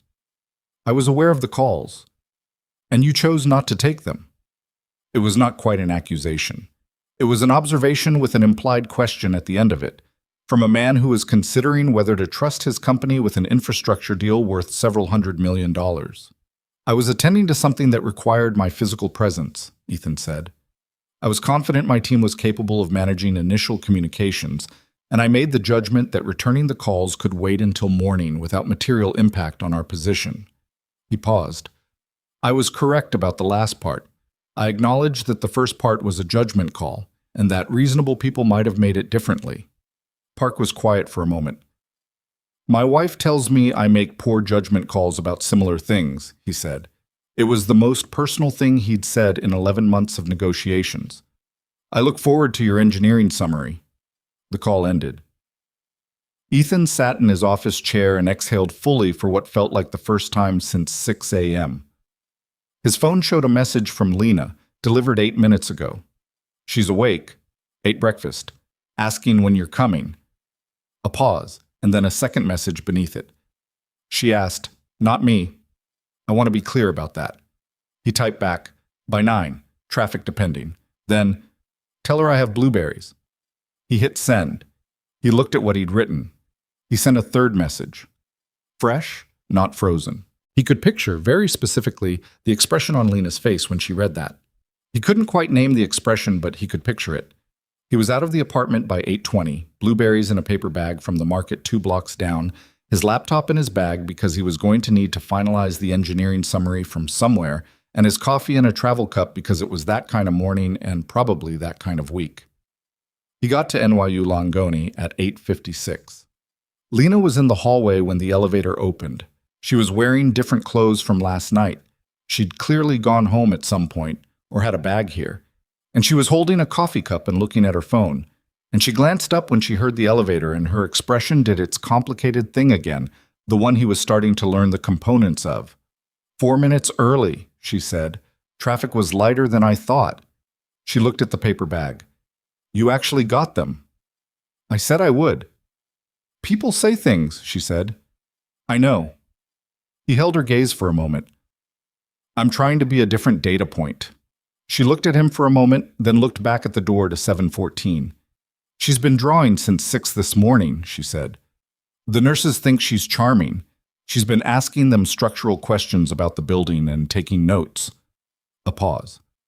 I should warn you that she now has approximately 15 follow-up questions from last night that she has organized into what she described to me as logical groupings. Of course she has, he said. She also looked you up. He stopped. She has a phone in there? She has my old tablet. She found it in my bag at about 7:30, and I turned around and she was reading your Wikipedia page. Lena kept her expression carefully even. She told me the Forbes profile was mostly surface level, but that she found the patent filings more informative. He stared at her. She's 9, Lena said. I know. She read the patent filings. She said, and I'm quoting directly, his early architecture decisions show he was thinking about network resilience before anyone was talking about it publicly, which is interesting, but the 2019 pivot seems like it was reactive rather than strategic. Then she asked me if I thought she was right. A pause. I told her I had no idea what she was talking about. She seemed disappointed. He stood in the hallway outside his daughter's hospital room and felt something he did not have a clean word for. It was somewhere between astonishment and grief, and something that might eventually become pride if he survived long enough for it to develop. Was she right? Lena asked. About the 2019 pivot? Partially, he said. The pivot was reactive, but strategically reactive. There's a difference. He stopped. I can't believe I'm defending my business decisions to a 9-year-old who hasn't met me yet. You met her last night, Lena said. She didn't know who I was last night. She knew exactly who you were last night, Lena said. She just wasn't ready to say it out loud yet. She looked at the door. That's the thing about Maya. She processes first. She never says anything before she's ready. He thought about last night, the calculating eyes, the careful questions, the way she'd handed him the drawing without hesitation because she'd already decided she trusted his assessment of it. She decided quickly, though, he said. She did, Lena said. Something moved across her face. She's been deciding since she was 5 years old, looking at that photo and making up her mind about a man she'd never met. I think by the time you walked into that room last night, she stopped. She'd already given you a chance. She was just waiting to see if you'd take it. He didn't know what to do with that. He filed it away in the place where he was putting all the things he didn't know how to process yet. Can I go in? He said. Yeah, Lena said. Go in. Maya was sitting up in bed with the tablet propped against her knees and a notebook open beside her. She'd organized her pillows differently from last night, stacked higher on one side so she had something to lean against while she worked. The pencil sketch hospital was still on the side table, but she'd added to it. He could see from the doorway that the south elevation now had the additional lateral support he'd mentioned. You fixed the upper level support, he said, from the doorway. She looked up. You were right about it, she said, as if this was a minor administrative matter. I ran the load calculations this morning. On paper, not a program. I wanted to see if I got the same answer. She set the tablet aside. I did. He came in. He set the paper bag on the table beside her drawing. She looked at it with an expression of careful neutrality that didn't quite conceal her interest. Blueberries, he said. Fresh. She reached into the bag without ceremony and ate one. Then she looked at him. Mom told you I liked them. She did. That was her being nice to you, Maya said. In case you're wondering, she doesn't do that for everyone. She ate another blueberry with the serenity of someone who has accepted that adults operate on a different schedule than they should. Sit down. I have questions. He sat in the same plastic chair from the night before. Your mother mentioned. She told you about the logical groupings? She did. Maya seemed to consider whether this was a violation of something, then decided it wasn't. The first grouping is factual, she said, in the tone of a person who has prepared an agenda. The second grouping is more, she searched for the word, more personal. You can skip the personal ones if you want, but I'd prefer if you didn't. I won't skip them, he said. Okay. She looked at him with those dark eyes, direct and serious. First question. Are you my father? Yes, he said. I am. She held his gaze. You're sure? I'm sure. She nodded, once, precisely. Okay, she said, in exactly the same tone she'd used last night. Not triumphant, not emotional, just accepting a data point. Then she picked up her notebook. Do you have any heart conditions in your family? He blinked. That's your second question? It's my first factual question, she said. The biological father question was the preliminary. She looked at her notebook. Heart conditions, autoimmune disorders, bone marrow conditions specifically, any cancers before the age of 50. I have a list. She turned the notebook to show him. She had a list, a numbered list in neat handwriting, organized by category. He looked at the list for a moment. He looked at his 9-year-old daughter's medical questionnaire, which she had prepared herself in a hospital room at some point before 8 a.m. No heart conditions, he said. My grandfather had a mild arrhythmia in his 70s, but nothing significant. No autoimmune disorders that we know of. My paternal grandmother had breast cancer at 63. She survived it. No bone marrow conditions on either side that I'm aware of. He paused. I'll get you my full medical records, today if I can manage it. Maya was writing. Thank you, she said, without looking up. My doctor says it's likely the condition is spontaneous, not inherited, but she wants to be thorough. She finished writing and looked at the list. Okay, next factual group. Why did you and my mom stop being together? The directness of it, not hostile, just exact, landed like something he should have anticipated and hadn't. That's a long answer, he said carefully, and I want to give you the honest version of it, which means I need to think about how to explain it in a way that's fair to both of us. Maya looked at him. The short version is fine, she said. I can handle the longer one later. The short version, he said, is that I made a choice about my work and my future that I thought was the right one, and it turned out to be the wrong one, and your mother and I lost each other because of it. Maya absorbed this. You left, she said. Yes. Did she ask you to stay? He felt the question in his chest like something pressing. She didn't have to, he said. I should have known to. Maya looked at her notebook. She wrote something, though he couldn't see what. Then she said, My mom never said bad things about you. I want you to know that. I asked once, I was 7, and she said he was someone who cared very much about certain things, and sometimes when people care very much about certain things, they make choices that hurt the people around them without meaning to. That's a quote. I memorized it. He was quiet for a moment. He thought about Lena, 23 years old, alone, figuring out how to explain a missing person to a child who was too smart to accept incomplete answers. She was generous, he said. That was more generous than I deserved. Maya considered this. Probably, she agreed. But she's usually right about people. She's a good judge. She looked at him. She was right that you'd come, by the way. When I was sick and she said she was going to find my father, I asked her if she was sure you'd want to know. She said yes. A pause. I wasn't sure she was right, but I wanted her to be. I'm glad she was, he said. Me too, Maya said, very simply, the simplest thing either of them had said. Lena came in from the hallway. She'd been getting a fresh coffee, or giving them space, or both, and stopped just inside the door when she saw the notebook and the blueberries and whatever was on their faces. Is everything, she started. We're fine, Maya said. We were getting through the factual questions. She looked at Ethan. We're on the personal ones now, if that's okay. Maya, Lena said with the tone of a mother who loves her child completely and is also occasionally exhausted by her. It's okay, Ethan said. He looked at Maya. Go ahead. Maya set down her notebook. She looked at him for a long moment. Not the assessing look, something different, something that was younger and more exposed. "Are you going to leave again?" she asked. The room went very quiet. "No," he said. "People say things," she said.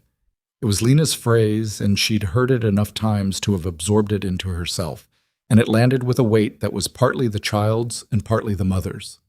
"I know they do," he said, "so I'm going to tell you what I told your mother last night. I don't want you to trust me based on what I say. I want you to trust me based on what I do, which means you'll have to watch and wait and decide for yourself." He held her gaze. "I know that's harder than a promise." Maya looked at him steadily. "It's more useful than a promise," she said. "Promises are just predictions. Behavior is data." He heard Lena, very quietly, from the doorway, exhale. "You're right about that," he said. "I know," she said.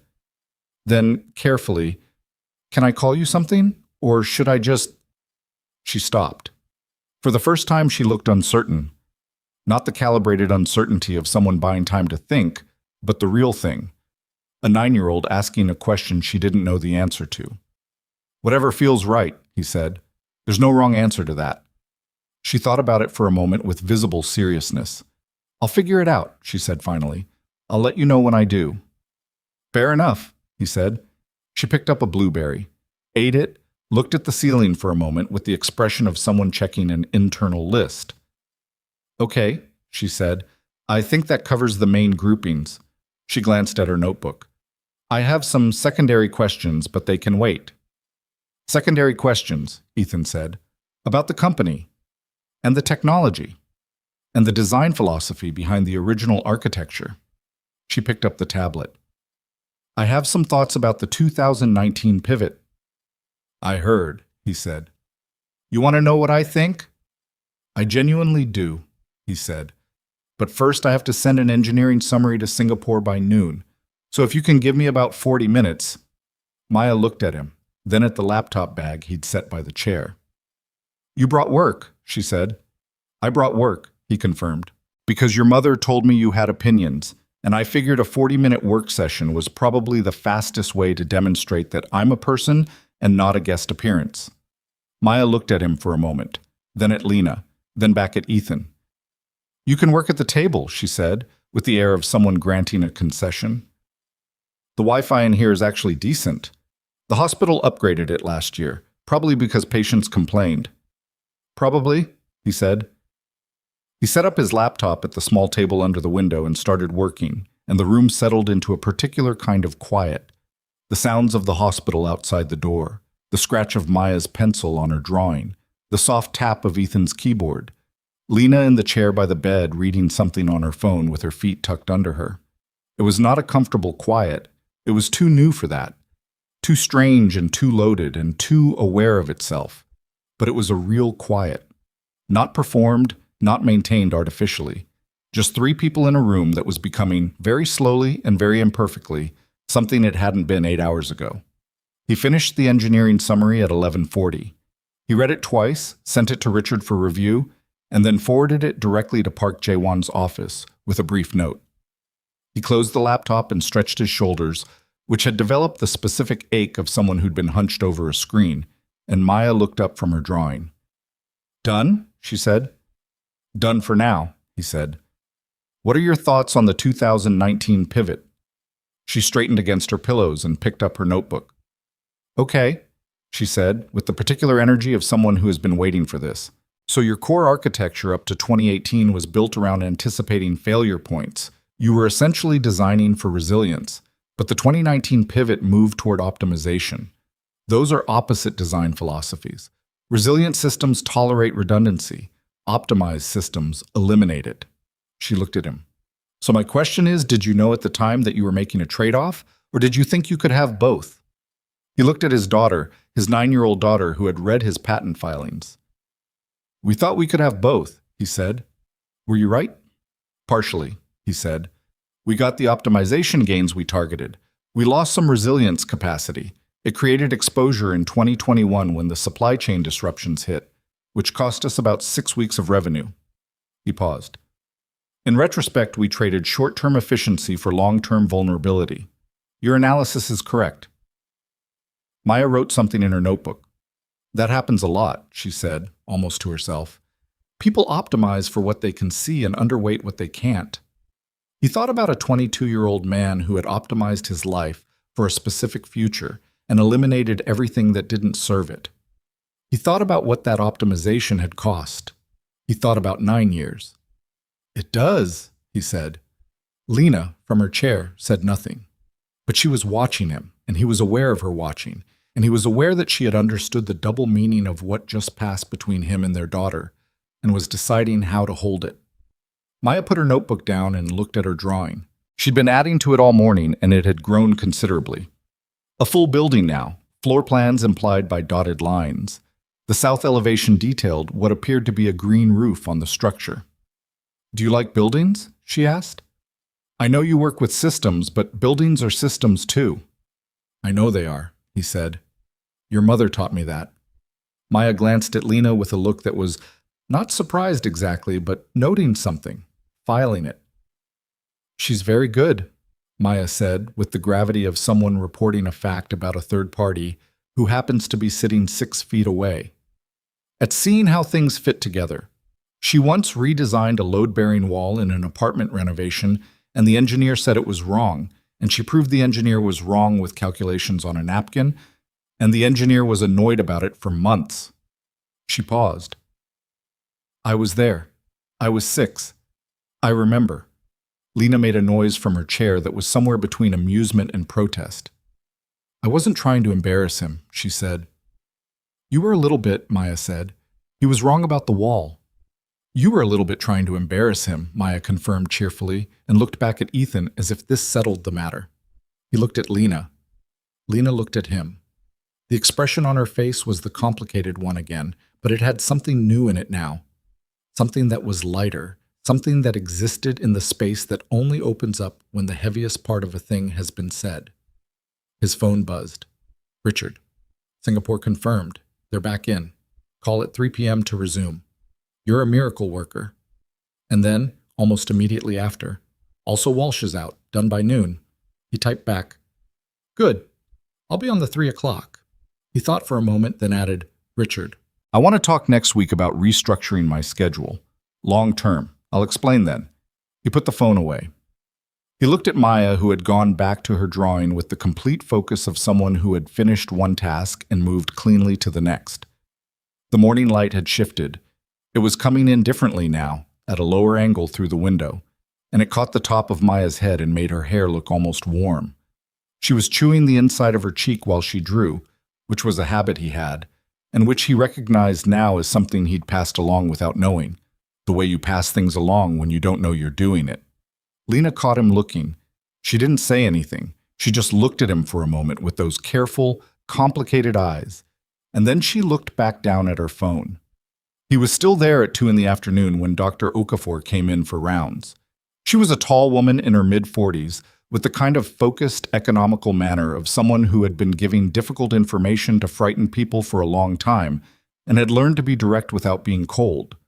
She reviewed Maya's charts, checked her IV line, asked Maya a series of questions that Maya answered with her characteristic precision, and then looked at Ethan with the frank appraisal of someone deciding how much information was appropriate for a person she'd never seen in this room before. Lena said, "This is Maya's father," and Dr. Okafor's expression shifted almost imperceptibly. Not surprised, more like updating a file. "I'm glad you're here," she said to Ethan, simply, without subtext. "We've requested your medical history through the intake form. If you can supplement that with anything from your own physician, I'll have my doctor send records by end of day," he said. "Good." She looked at Maya. "How's the pain today?" 3 out of 10, Maya said. "It was 5 when I woke up. It's better." "The new dosage is working," Dr. Okafor said. "We're going to run another panel this afternoon, and I want to review the results before we finalize the treatment trajectory for next week. But I want you to know..." She looked at Maya with the directness of someone who has learned that children, especially these children, deserve to be addressed and not talked around. "The numbers from yesterday are encouraging, not fixed, not finished, but encouraging." "I know the difference between encouraging and fixed," Maya said. "I've looked it up." I know you have, Dr. Okafor said, and there was something like warmth in it. She looked at Lena. I'll be back at 5 with the panel results. She looked at Ethan once more, brief and assessing. It's good for her to have family here, she said, and left. The room settled again. Maya ate the last of the blueberries. Lena went to refill her coffee. The monitor kept its green rhythm. Ethan sat in his plastic chair by his daughter's bed and listened to the sounds of the hospital doing what hospitals do, and thought about what Dr. Okafor had said. It's good for her to have family here. The word had landed differently this time than it did in ordinary sentences. Not as a category, father, daughter, family, but as a thing with weight and texture, as a thing he was now part of. He had arrived at that restaurant the night before believing he was going to endure a dinner and confirm what he already knew, that love was a complication he'd given up the capacity for, that Sophie was enough, that the company was enough, that the careful, controlled life he'd built was holding. He had been wrong about all of it. Not catastrophically wrong. The company was real. Sophie was real. The work was real. But wrong in the way you're wrong when you've been reading a map that's accurate as far as it goes and haven't noticed that it stops at the edge of the territory you're actually standing in. The territory was larger than the map. It always had been. He was only now beginning to see how much. Maya looked up from her drawing. You're still here, she said. Not surprised, just noting it. I'm still here, he said. She looked at him for a moment. Okay, she said, and went back to the drawing.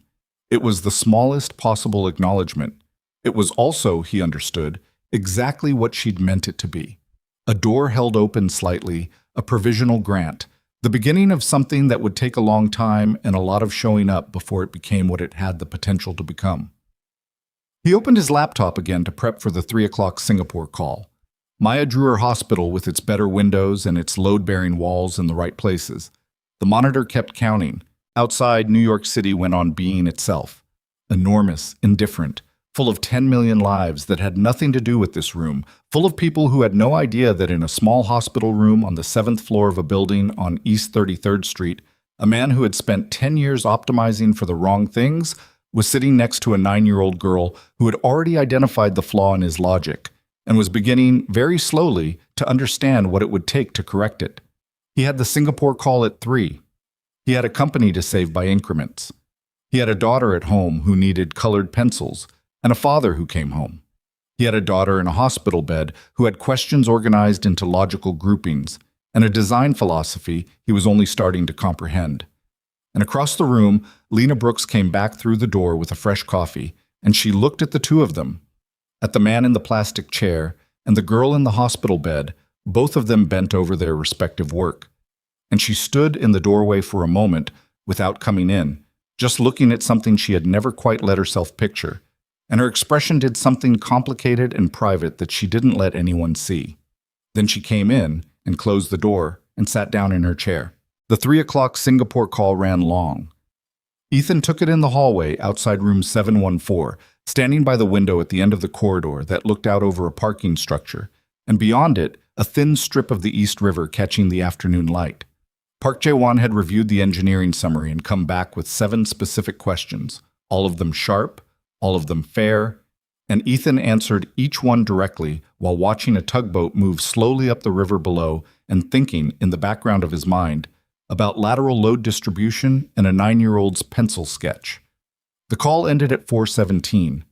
The deal was not saved, not yet, not fully, but it was breathing again, which was more than it had been doing at midnight. Park had agreed to a follow-up session the next morning with the full technical teams present, which meant Ethan needed to have his engineering leads prepped and on the line by 8 a.m., which meant he needed to be on a call with them by 6. He texted Richard the summary of where things stood, told him to loop in the engineering leads before end of day, and then stood in the hospital corridor for a moment with the phone in his hand and the river visible through the glass and the sounds of the pediatric floor doing its afternoon work around him. He had been a person whose days had a particular structure for 6 years. The structure was wake early, work, manage Sophie's logistics, work, attend whatever the company required, work, come home late, check on Sophie, work a little more, sleep inadequately, repeat.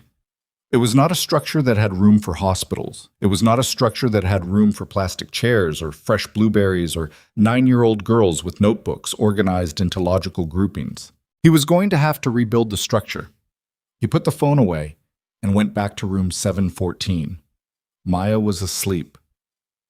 The afternoon panel had happened while he was on the call. Dr. Okafor's team had come and gone, drawn blood, checked numbers, spoken briefly with Lena in voices pitched low. Ethan had watched through the narrow window in the door while he was on hold for a portion of the Singapore call, and he'd seen Lena's face during the exchange with the doctor and had read her expression the way he'd been learning to read it. The careful containment, the deliberate calm, the thing underneath the calm that was not calm at all.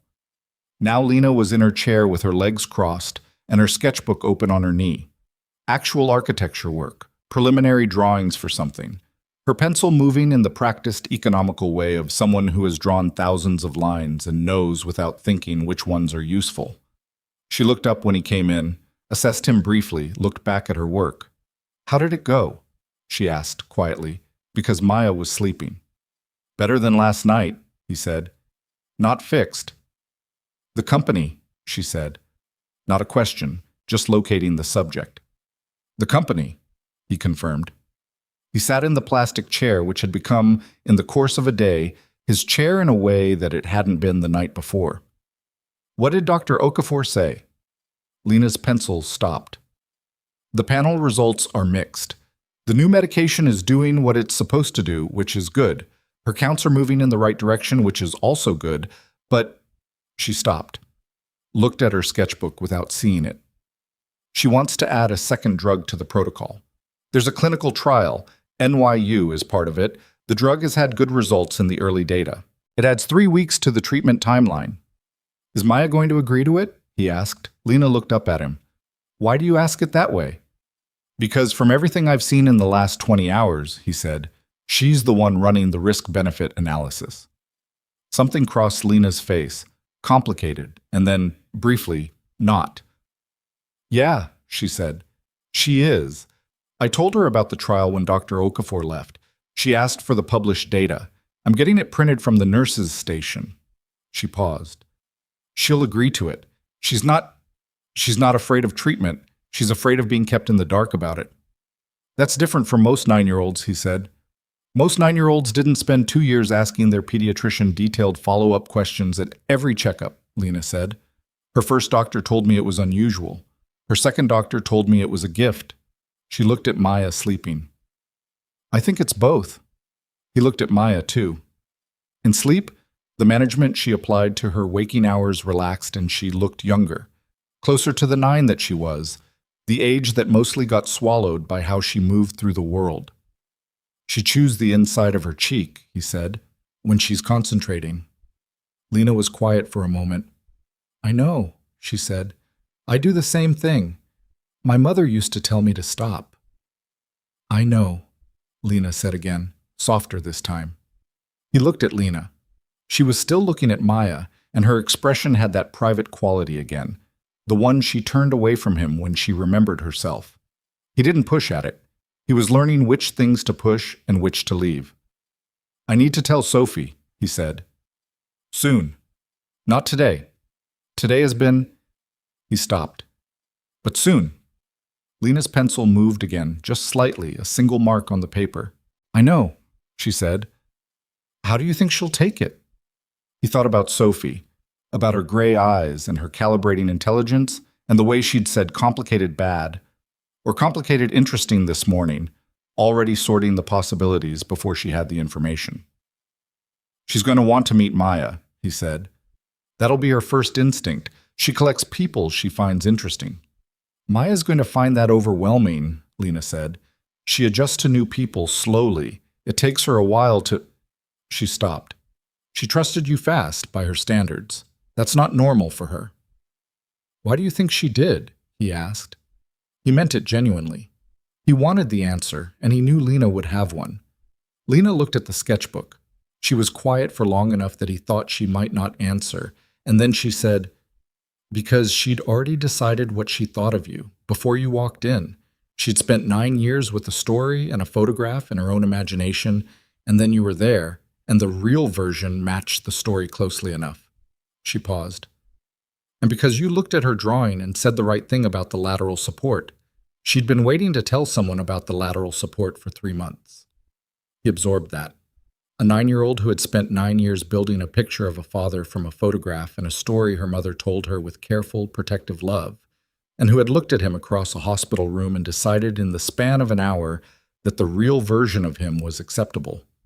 The weight of that, of what it meant to be the thing someone had imagined for 9 years and then to actually show up, settled into him and stayed. "I'm not going to be able to make up for it," he said. He wasn't asking for absolution. He was just saying the true thing. "No," Lena agreed. "You're not." She said it without cruelty, just with the same plainness she'd applied to everything. But that's not actually the question she's asking. The question she's asking is whether you're here now. That's all she's been asking. He looked at his daughter sleeping in the afternoon light. "I'm here now," he said. "Then start there," Lena said. Maya woke up 40 minutes later with the abrupt, full consciousness return of someone who doesn't transition gradually. One moment she was asleep, and the next she was sitting up, assessing the room, locating Ethan in the plastic chair, locating Lena at the window where she'd moved to take a call from her office, and reaching immediately for her notebook. "The secondary questions," she said by way of greeting. "Good afternoon," Ethan said. "Sorry," she said, not sounding particularly sorry. "I always wake up like this. Mom says it's alarming." She found the page she wanted. "Okay. Secondary questions. These are more about—" She considered the right word. "Context."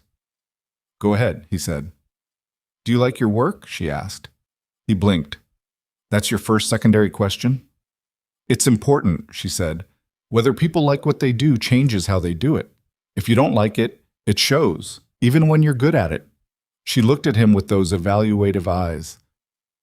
"I want to know if you actually like it, or if you just do it." "Both," he said honestly. "There are parts I genuinely love, the design problems, the early architecture stage when you're building something new and you don't know yet exactly what shape it's going to take. I love that." He paused. "There are parts I don't love, the investor management, the performance of it. The profile pieces where someone writes about you like you're a symbol instead of a person." Maya nodded. "The Forbes piece," she said. "The Forbes piece." "It was a little thin," she said. "I thought your actual work was more interesting than what they focused on." "Most people find the story more interesting than the work," he said. "Most people are wrong about that," she said, with the serene certainty of someone who has thought about this and reached a conclusion. She wrote something in her notebook. "Second question. Do you have siblings?" "One," he said. "A sister, Claire. She's 28. She's a—" He stopped. "Actually, she's the reason I met your mother again." Maya looked up. "She arranged the dinner." "She arranged the dinner. She knew your mother from a renovation project, and she knew I was—" He thought about how to say it accurately. "She knew I was getting worse at being a person, and she thought reintroducing me to someone from before I got like that might help." Maya absorbed this. "Did she know about me?" "No," he said. "She didn't know about you. Nobody did." "So she was just trying to fix you and accidentally fixed everything," Maya said. He almost smiled. "That's one way to put it." "It's a pretty good way," she said. "Does she know now? Your sister?" "Not yet," he said. "I'm going to call her tonight." Maya nodded and made a note. He had given up trying to understand what she was writing. It seemed to be a system entirely her own, some combination of record-keeping and processing that she applied to things she wanted to retain. "Third question," she said. "This one is—" She looked at the notebook, then at him. "When you left, when you made the decision to leave, did you think about my mom after? Like, later?" The room was quiet. Lena was still at the window, her back to them, and he wasn't sure whether she was still on her call or had ended it and was simply standing there, giving them the distance. "Yes," he said. "Frequently." "How frequently?" "Often enough that it was probably affecting my work," he said. "For about 2 years. Then I got better at not thinking about it." He paused. "Which is maybe worse, actually, getting good at not thinking about something. Maya wrote, "My mom got good at that too," she said, not thinking about it. She said it matter-of-factly, not to hurt him, just reporting what she'd observed. She's very good at deciding to be practical. It's useful. But sometimes I think it means she doesn't let herself want things. She looked up. That's my observation. She'd probably disagree. You think she doesn't let herself want things, he said carefully. I think she decided a long time ago that wanting things that depended on other people was risky, Maya said, and that it was safer to want things she could control. So she built the business herself, and she raised me herself, and she made everything work herself. She looked at her notebook. She's very good at it, but I think she's also tired. She glanced at Lena's back at the window. Don't tell her I said that. I won't, he said. She'd say I'm being dramatic, Maya said, but I'm not. I just pay attention. He looked at his daughter for a moment, at this child who had spent 9 years watching her mother with careful, devoted attention, learning the shape of her silences, cataloging her habits, noting the difference between the exhaustion she showed and the exhaustion she didn't. And he felt something he'd been feeling in pieces since the night before finally assembling itself into a form he could recognize. He had not just missed a daughter. He had missed a decade of this particular kind of witness, this specific, irreplaceable record of a person being known. You're not dramatic, he said. You're observant. People use dramatic to mean observant when they don't want to engage with what you've observed, Maya said. She ate a blueberry. She'd been rationing them, he noticed, making the pint last. One more. Last question. She looked at the notebook, then closed it. Are you going to try to be with my mom again? He went very still. From the window, Lena said, Maya, in a voice that was a warning, and also, underneath it, something else entirely. It's a valid question, Maya said, without looking away from Ethan. I'm not trying to make it weird. I just want to know what I'm looking at, so I can understand what kind of situation this is. He looked at his daughter for a long moment. Then he looked at Lena, who had turned from the window and was standing with her arms crossed, and an expression that was complicated, guarded, and also entirely unable to fully conceal the fact that she was waiting for the answer too. That's something your mother gets to decide, he said. Not me. I walked away and she raised you and built a life, and I don't have a vote in that unless she gives me one. He held Maya's gaze. What I can tell you is what I want, and what I want is to be in this room tomorrow and the day after that, with you. That part I'm sure about. He paused. The rest I'm going to let be whatever it is, and try not to push for more than I've earned. Maya looked at him for a long moment. Then she looked at Lena. Something passed between them, mother and daughter, in the language they'd built over 9 years of being each other's entire family. And then Maya nodded once, the way she nodded when a data point had been received and filed. Okay, she said, and opened her notebook again. Lena turned back to the window, but not before he saw her expression do something it hadn't done since the restaurant the night before. Something that was smaller and quieter than the other things. Something that might have been, in better light, the earliest suggestion of relief. He stayed until 6. He would have stayed longer, but Sophie texted at 5:48, a text that read simply, Dad? With no other content, which was Sophie's way of asking whether he existed and was planning to come home, a check-in she performed when his schedule became unpredictable, and she didn't want to say she was anxious about it because she'd decided at some point that anxious was not a quality she wanted to claim. He showed Maya the text. My other daughter, he said. The word still felt new in his mouth, other daughter, like a configuration of sounds he was learning to produce correctly. Maya read the text with focused attention. She texts economically, she said. That's just one word and a punctuation mark.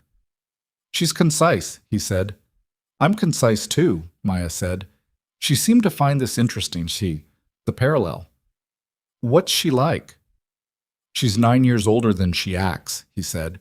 She reads everything she can get her hands on. She argues with my presentations. She told me recently that I'm bad at being a person, but that she loves me more than anyone. He paused. I think you'd find each other challenging in an interesting way. Maya looked at him with that specific expression, the one where she was processing and deciding simultaneously. She knows about me? Not yet, he said. I'm going to tell her soon. How soon? This week, he said. Tonight? She pressed. He held her gaze. She was 9, and she was also completely clear-eyed about what she wanted. And what she wanted, he was understanding, was to not be a secret, to not be the thing that existed in a category separate from everything else. Tonight, he said. I'll tell her tonight. Something in Maya relaxed, subtly, in the shoulders, in the set of her jaw. Okay, she said. He stood up. He took his jacket from the back of the chair. He looked at Maya, who was looking at him with that calibrating attention, and he thought about all the things he wanted to say and the fact that most of them were things he'd need years to demonstrate rather than minutes to articulate. I'll be back tomorrow, he said. 8:30, 9. Blueberries are gone, she said. I'll get more. You don't have to, she said. I was just noting it. I know, he said. I'll get more anyway. She looked at him for a moment. Then she picked up her pencil and turned back to her drawing, and he understood that as the dismissal and the acceptance simultaneously, both things in the same gesture, which was very Maya and which he was already learning to read. He stopped by Lena on his way out. She was back in her chair now, the sketchbook closed, her hands wrapped around a coffee cup that was probably cold. I told her I'd tell Sophie tonight, he said quietly. Lena nodded. That's good, she said. Sophie should know. Is there anything you need? He asked. Before I go, from the outside world, groceries, anything. We're fine, she said. Automatic, immediate. He looked at her.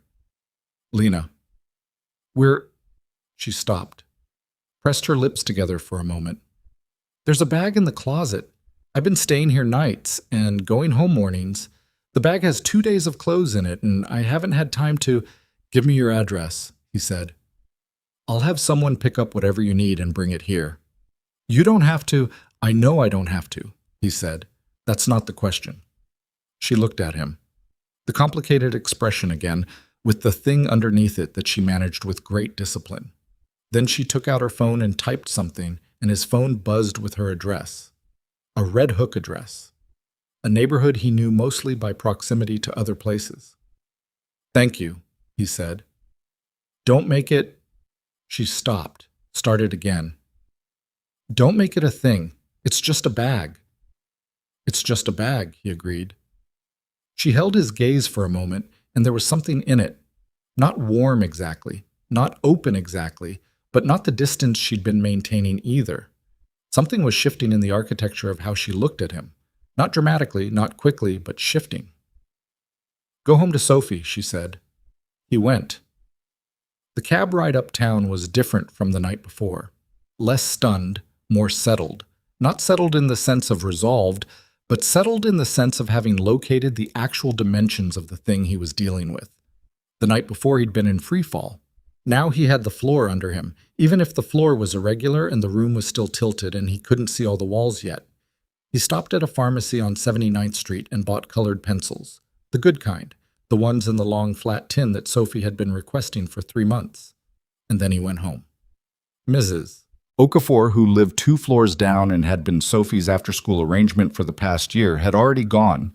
Sophie was at the kitchen island with her homework open and a bowl of cereal she'd made herself for dinner, which was a quiet accusation he was going to have to absorb. I know, he said, before she could say anything. I should have texted about dinner. I'm sorry. Sophie looked at the cereal. It's fine, she said. I made it work. You shouldn't have had to. He set the colored pencils on the counter beside her.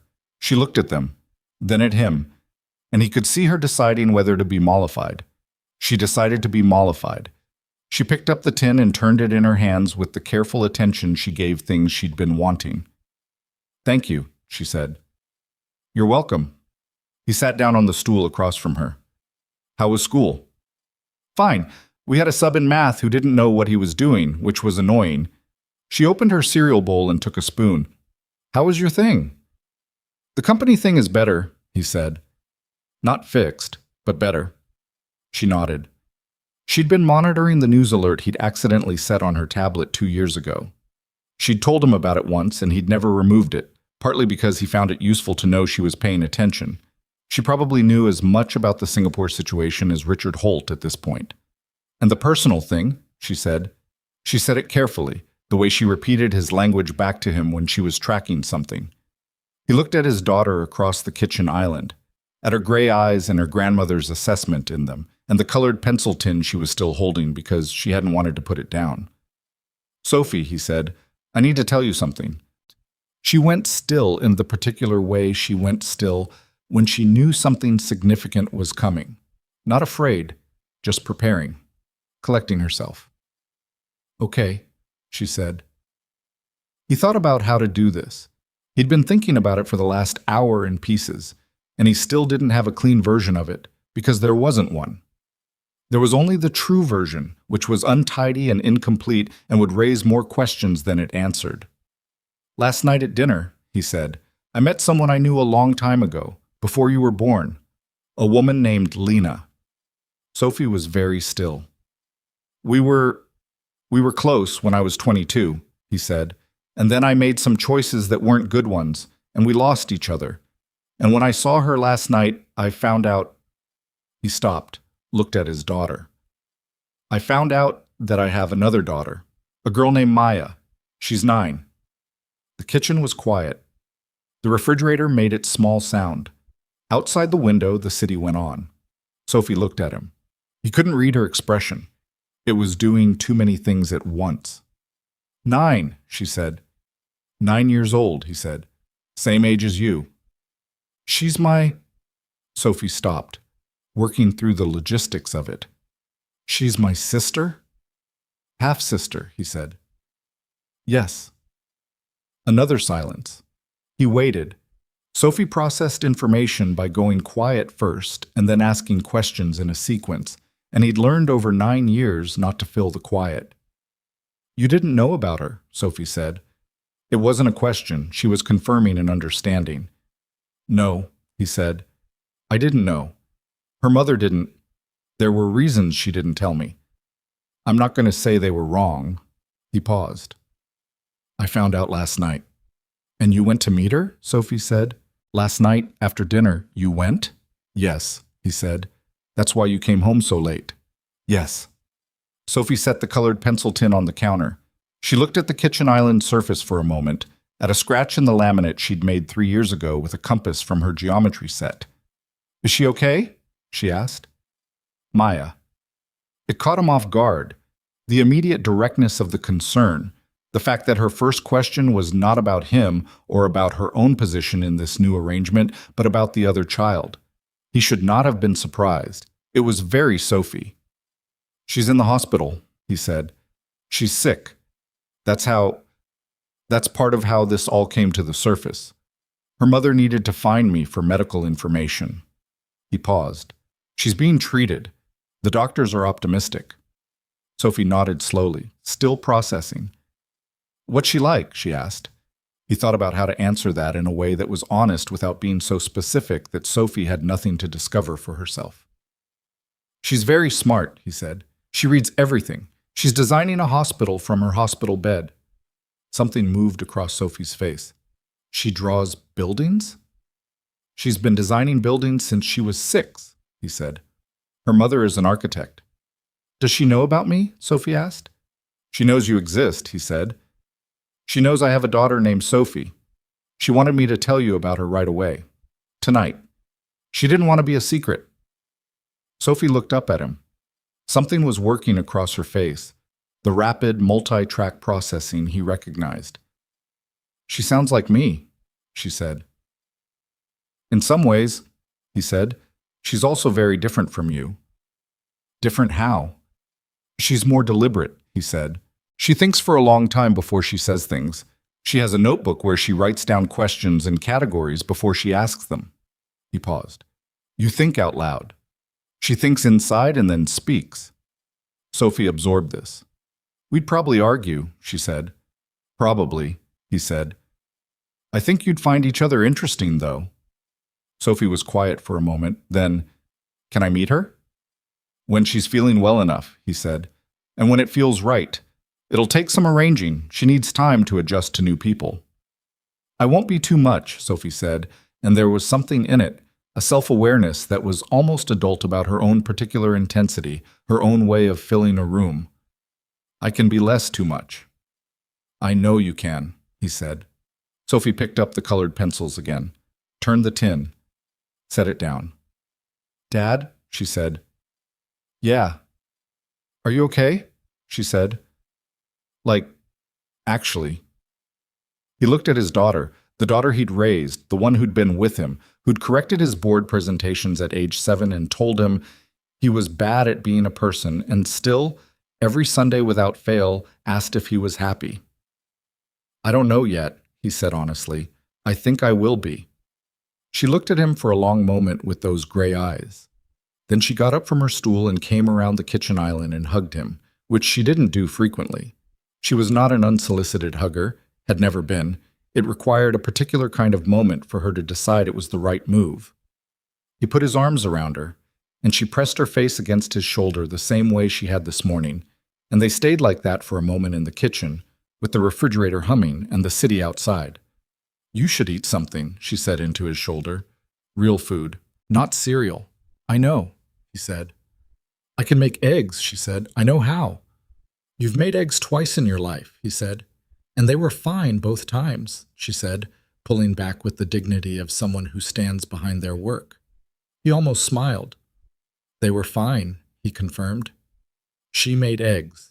They were, again, fine.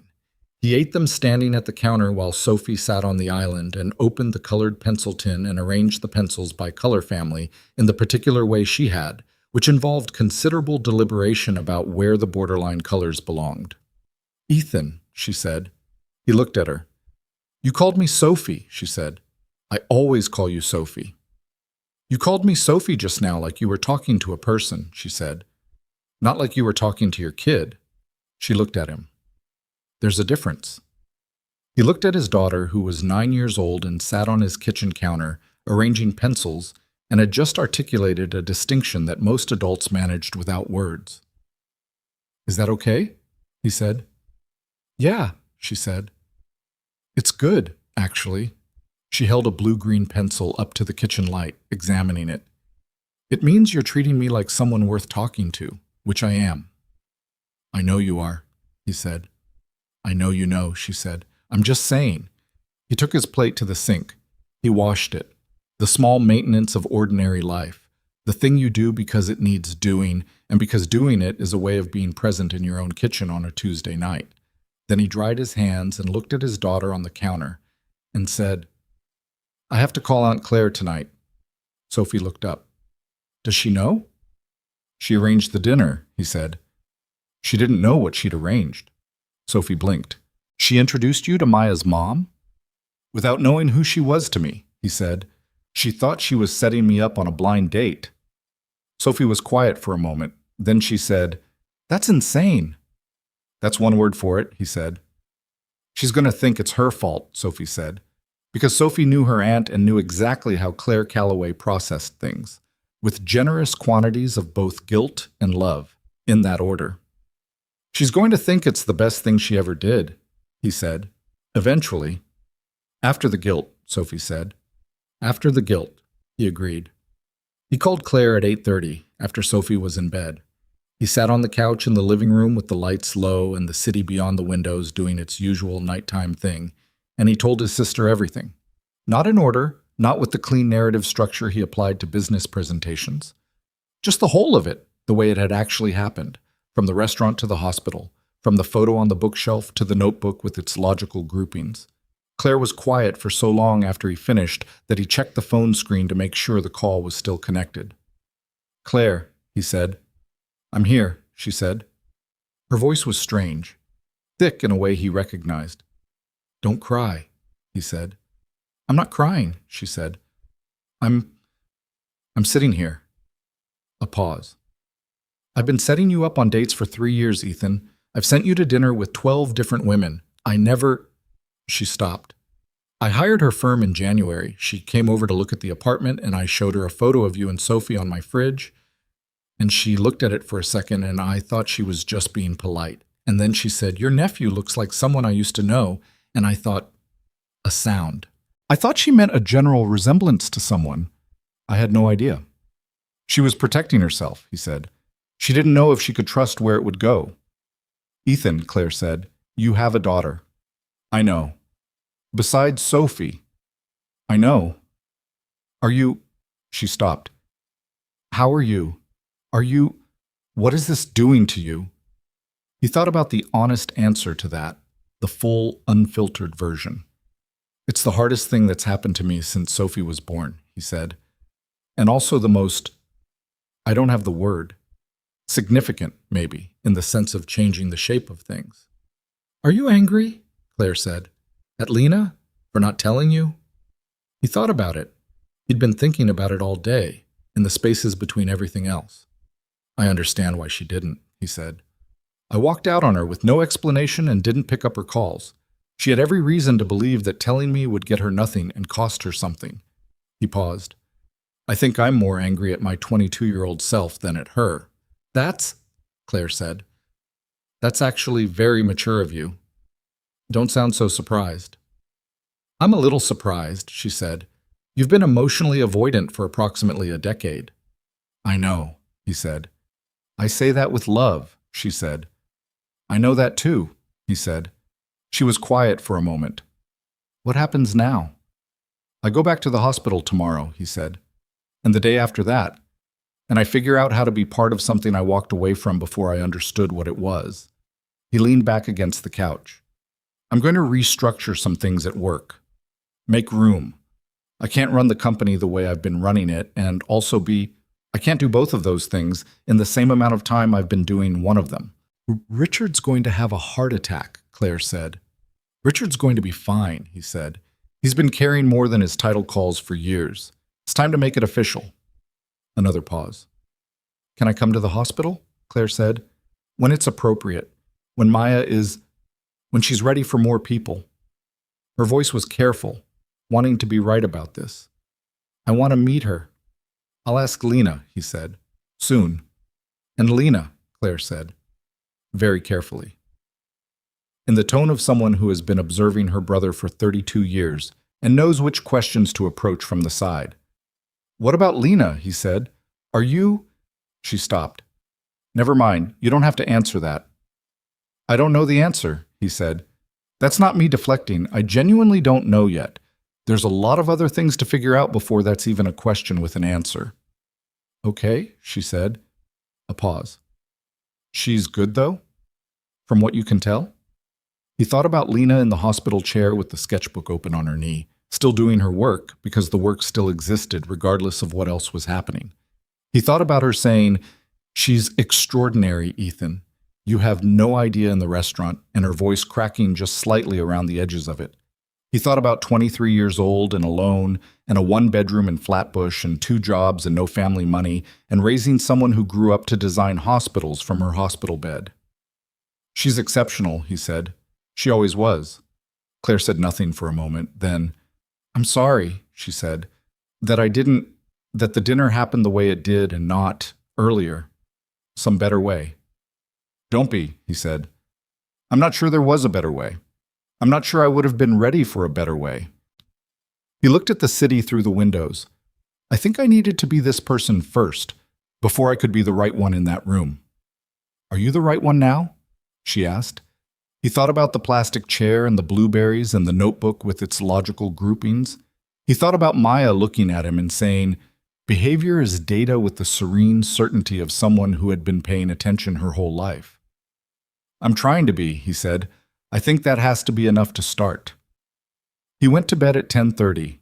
He lay in the dark and thought about the shape of the next week.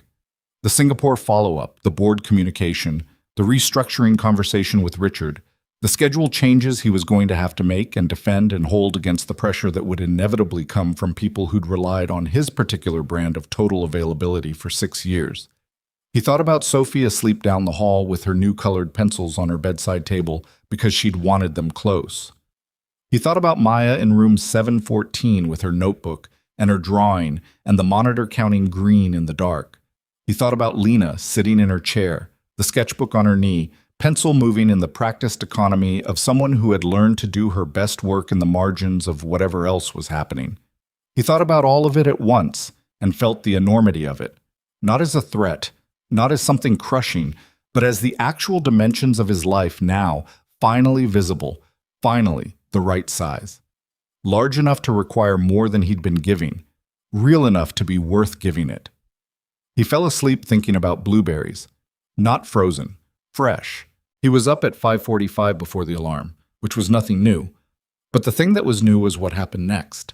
Instead of reaching immediately for his phone and the overnight messages and the first crisis of the day, he lay there for a minute and did nothing. Just lay there in the early dark and let himself be in the day before the day required anything from him. He hadn't done that in years. He wasn't sure he'd ever done it deliberately. It lasted about 90 seconds before his mind started running the morning's logistics.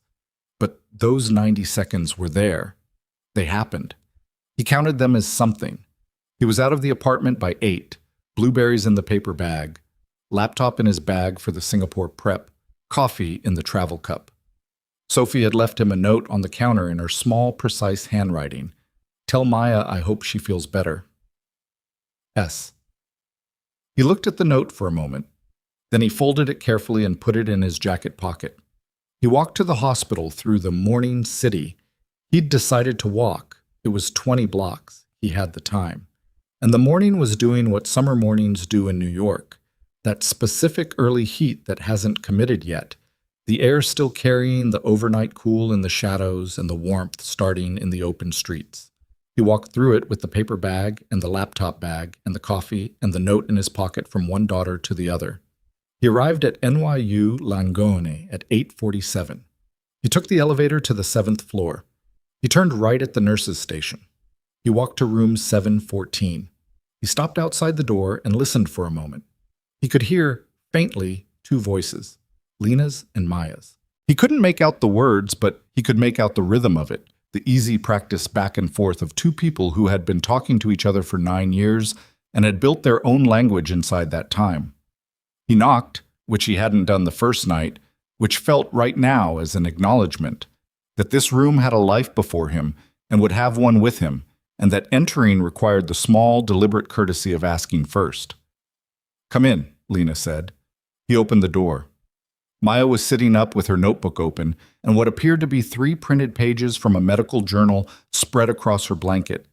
The clinical trial data, he realized, that she'd had the nurses print.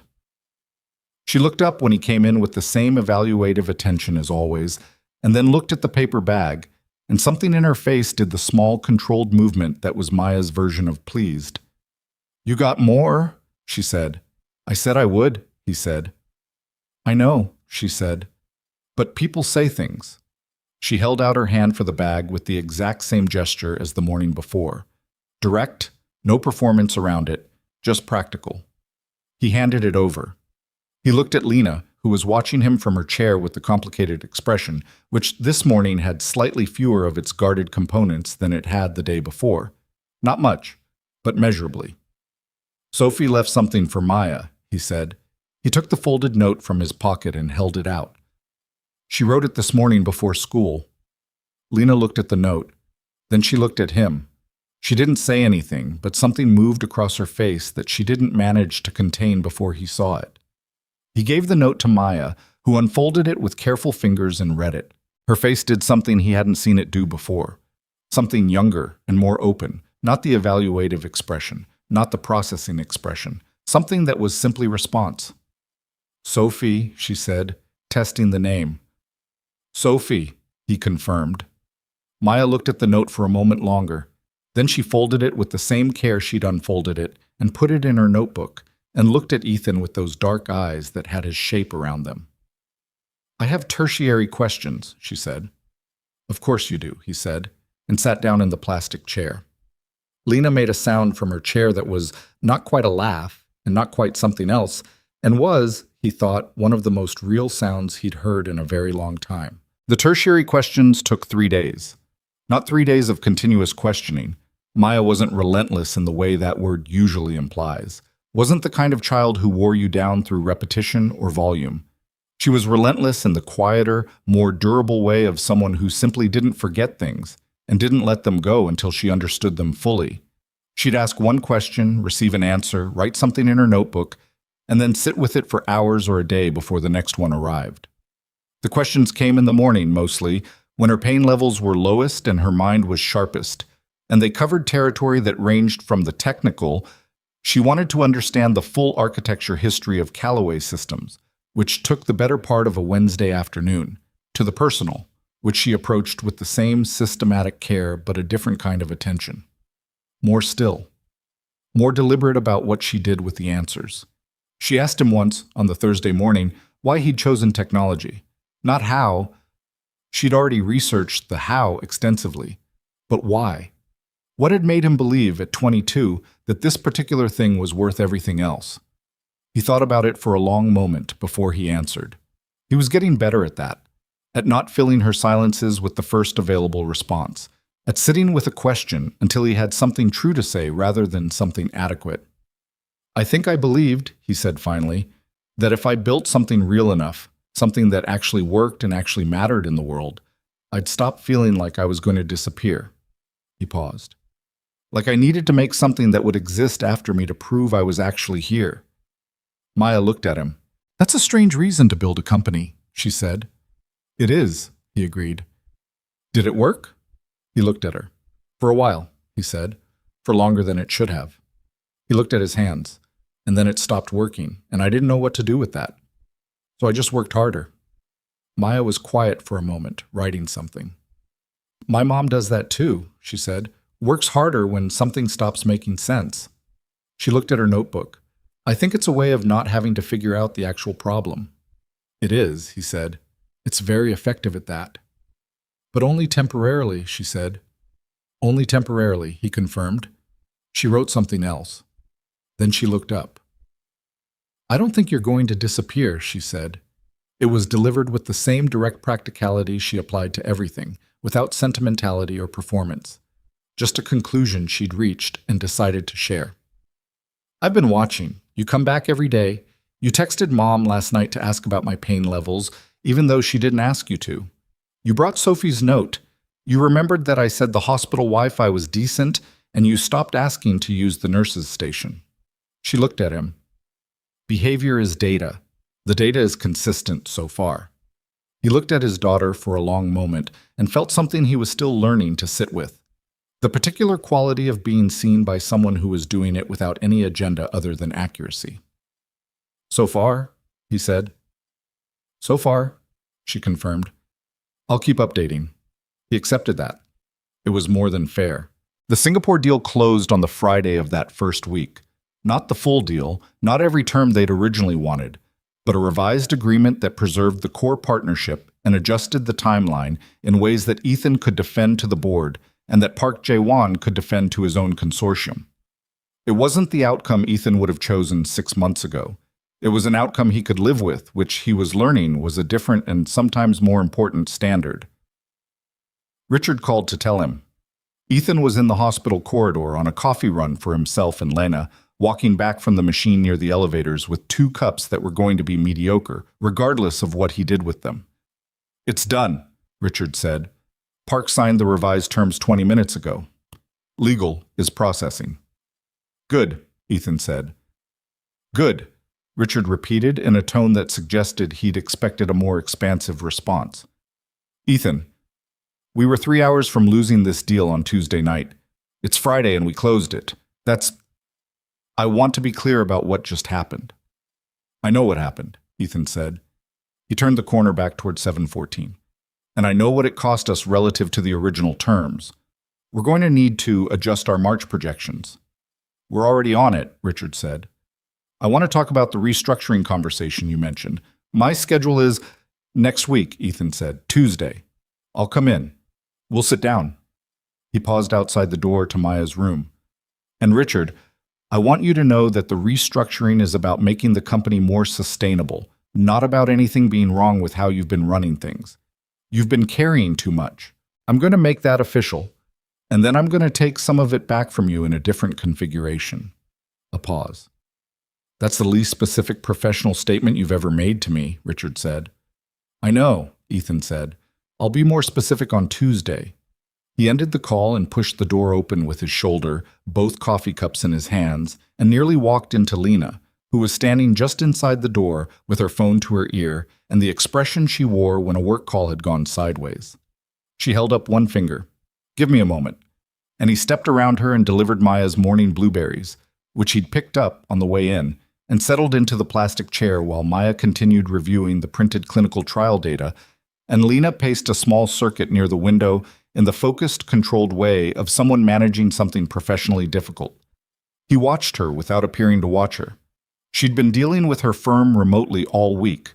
Her business partner, Ren, a Korean-American architect she'd met in her second year of independent practice, had been covering client communications, but there were decisions only Lena could make and calls only she could take, and she took them from hospital corridors and waiting rooms and the small family lounge down the hall, always returning to the room between them, always with her face resettled into something manageable before she came through the door.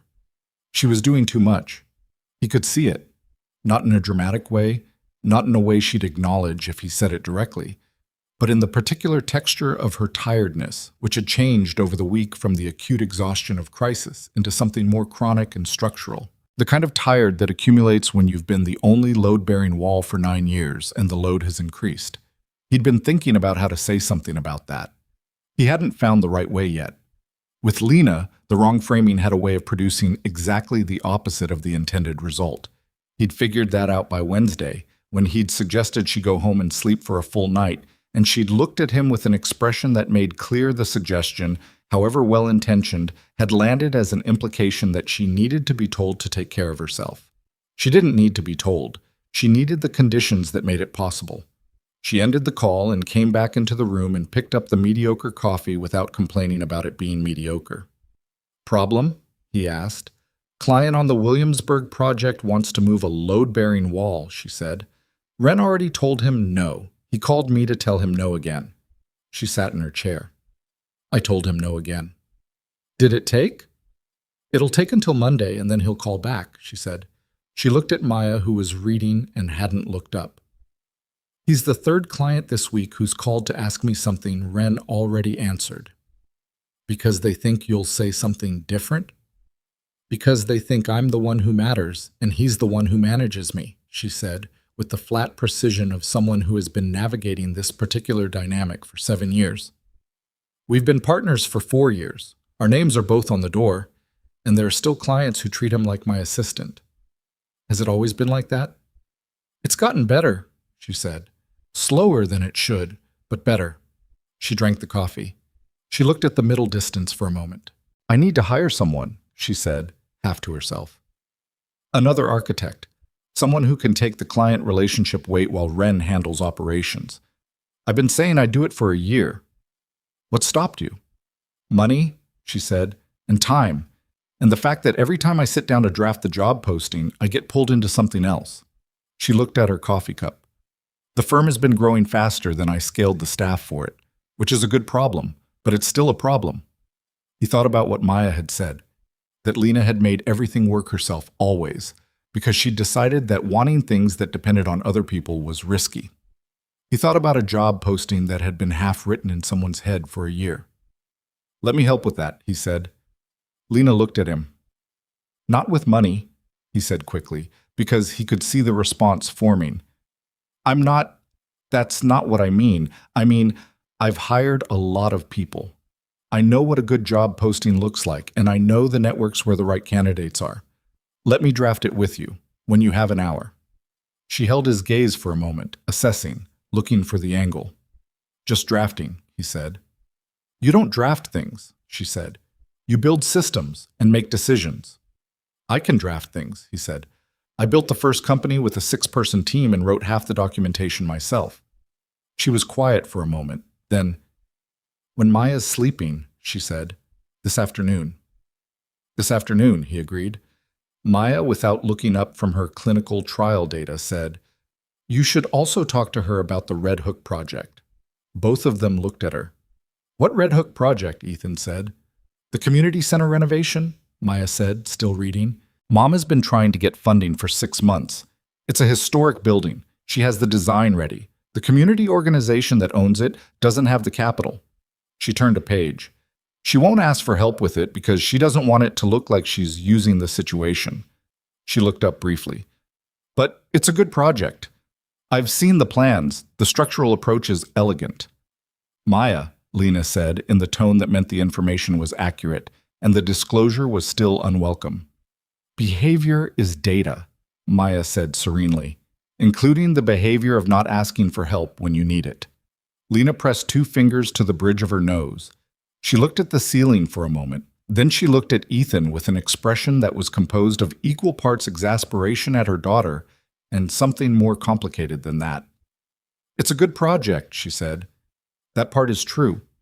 The rest of it is also true," Maya said, and returned to her reading. Lena looked at Ethan. He looked at her. He was very careful about his expression, about not letting it show the things it might show if he wasn't careful. The fact that watching Lena Brooks be outmaneuvered by a 9-year-old she'd raised to think exactly this way was one of the most genuinely enjoyable things he'd experienced in a long time. "The Red Hook Project," he said, carefully neutral, "is not why we're here," Lena said, "and is not something I need." "I know," he said, "but I'd like to hear about it when Maya's sleeping, along with the job posting." She looked at him for a long moment. The guarded components of her expression were still there. They were always there. They'd been built up over too many years to dissolve in a week. But around the edges of them, something was shifting. Had been shifting, he'd been watching it, the slow renegotiation of what she was willing to let be shared. "Fine," she said, "when Maya's sleeping." "I'm not going to sleep for hours," Maya said, without looking up. "You will when the medication kicks in," Lena said. Maya considered this. "Probably accurate," she conceded. The second week in the hospital was different from the first. The first week had been about establishing the fact of things, the fact of Ethan, the fact of his presence, the fact of what he was and wasn't and intended to be. The second week was about the texture of it, the ordinary, unremarkable, sometimes tedious texture of being in a hospital room day after day with people you are still learning. He learned that Maya's pain was worst in the mornings, and that she managed it by working, that the drawing and the notebooks and the reading weren't just interest, they were also a specific and self-developed coping mechanism, a way of directing her attention away from her body and toward a problem she could engage with. He learned that she had a complicated relationship with sleep, that she resisted it because she didn't like losing the hours, and that Lena had a specific and long-practiced way of getting her to rest that involved reading aloud from whatever Maya was currently studying, because Maya would inevitably argue with the text, and the arguing would tire her out. He learned that Lena took her coffee black in the morning and with 1 sugar in the afternoon, that she had a habit of sketching when she was thinking through a problem she hadn't verbalized yet, that she was harder on herself about the things she hadn't done than she was on anyone else about anything, and that she had a laugh. He heard it first on the Wednesday of the second week when Maya said something dry about the structural integrity of the hospital's original 1960s build, that was low and quick and completely unguarded, and that he had not heard in 10 years and recognized instantly. He learned that the two of them had a universe between them, private references and shared history, and the kind of wordless communication that only comes from being someone's entire world for 9 years. He was outside that universe. He understood that. He wasn't trying to get inside it so much as trying to find the place at its edge where he could be useful without displacing anything. Sophie came on a Saturday, 12 days into Maya's treatment. He'd asked Lena first, several times. Not pushing, asking and accepting her answer each time, which had been not yet twice, and I need to ask Maya once, and then, finally, on the Friday afternoon, a text that said simply, "Tomorrow is fine. Come at 11. Bring her." He told Sophie that night.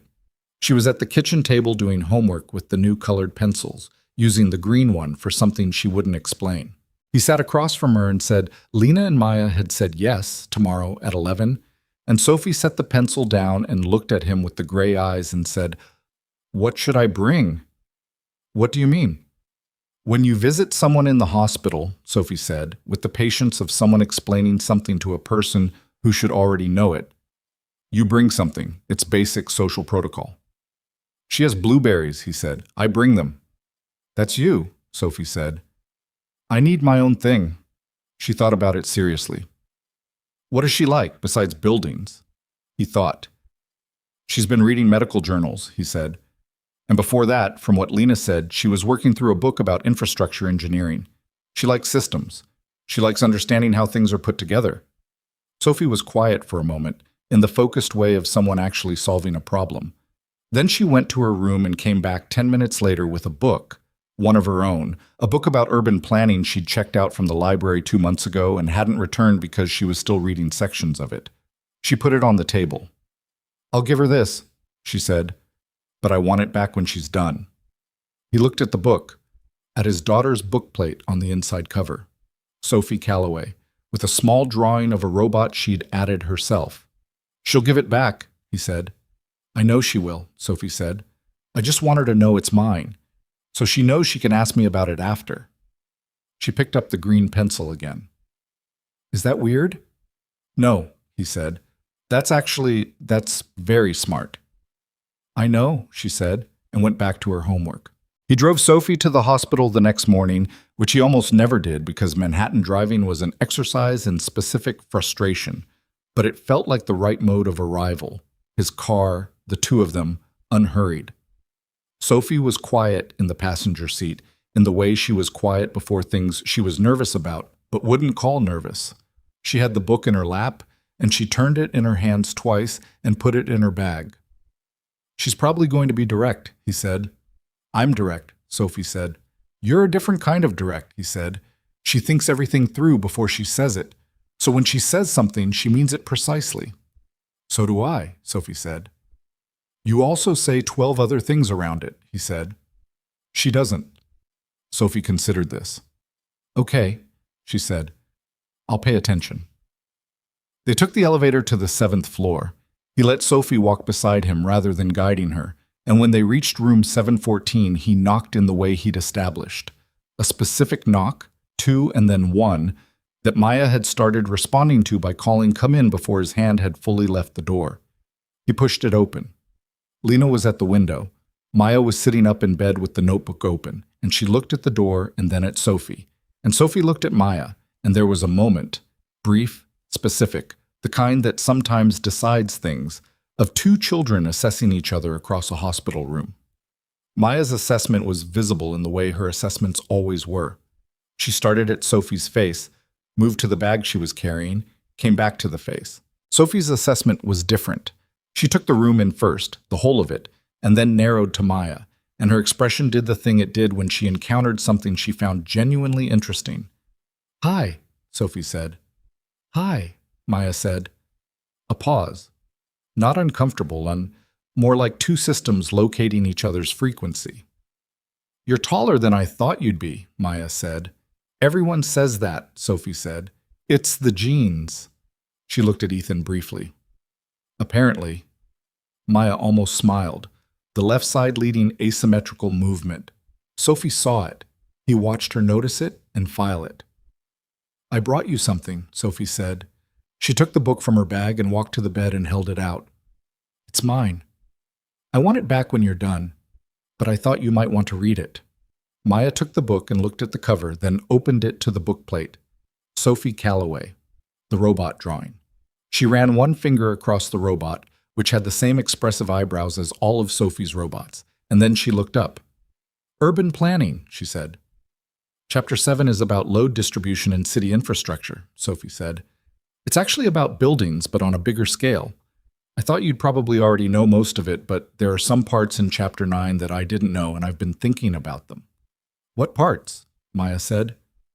"About how the spaces between buildings matter as much as the buildings themselves," Sophie said. "Like, the negative space is structural too." Maya looked at the book, then at Sophie. "I've been thinking about something similar," she said, "with hospital design. The corridors and the waiting areas, they're not just connective tissue, they're doing load-bearing emotional work. If you get them wrong, the whole building feels wrong, even if all the rooms are right." Sophie stared at her for a moment. "Yes," she said, "exactly that." They looked at each other. Something settled between them. Not friendship yet, too early for that, but the recognition of a shared frequency. The particular relief of finding someone who thinks in a compatible way. Lena looked at Ethan from across the room. He looked back at her.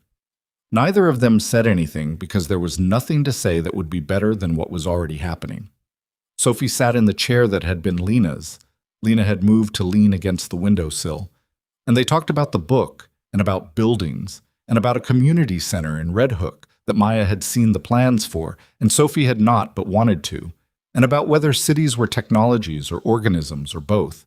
And Ethan sat in his plastic chair and listened and felt the strangeness and the rightness of it in equal measure, the way you feel things that are genuinely new. At one point, Sophie asked Maya what it was like being in the hospital for weeks, and Maya was quiet for a moment and then said, "The worst part is that the days are all the same. I can't tell Tuesday from Friday. Everything is the same temperature." Sophie nodded slowly and said, "That sounds like it would make everything feel unreal." And Maya looked at her and said quietly, "Yeah, that's exactly what it does." It was the most unguarded thing he'd heard Maya say. He thought about what it cost her to say it, and about Sophie receiving it without making it into more than it was, and about how some people just know how to hold a thing without breaking it. He understood, watching them, that Sophie was going to be good for Maya in ways he hadn't predicted. Not because she was easy, Sophie was not easy, but because she was real. She didn't perform gentleness, and she didn't condescend, and she didn't treat Maya as a sick child so much as a person who happened to be in a hospital, which was exactly what Maya needed and had been getting mostly from Lena and Ethan and no one else. He also understood, watching Sophie, that Sophie had needed this too.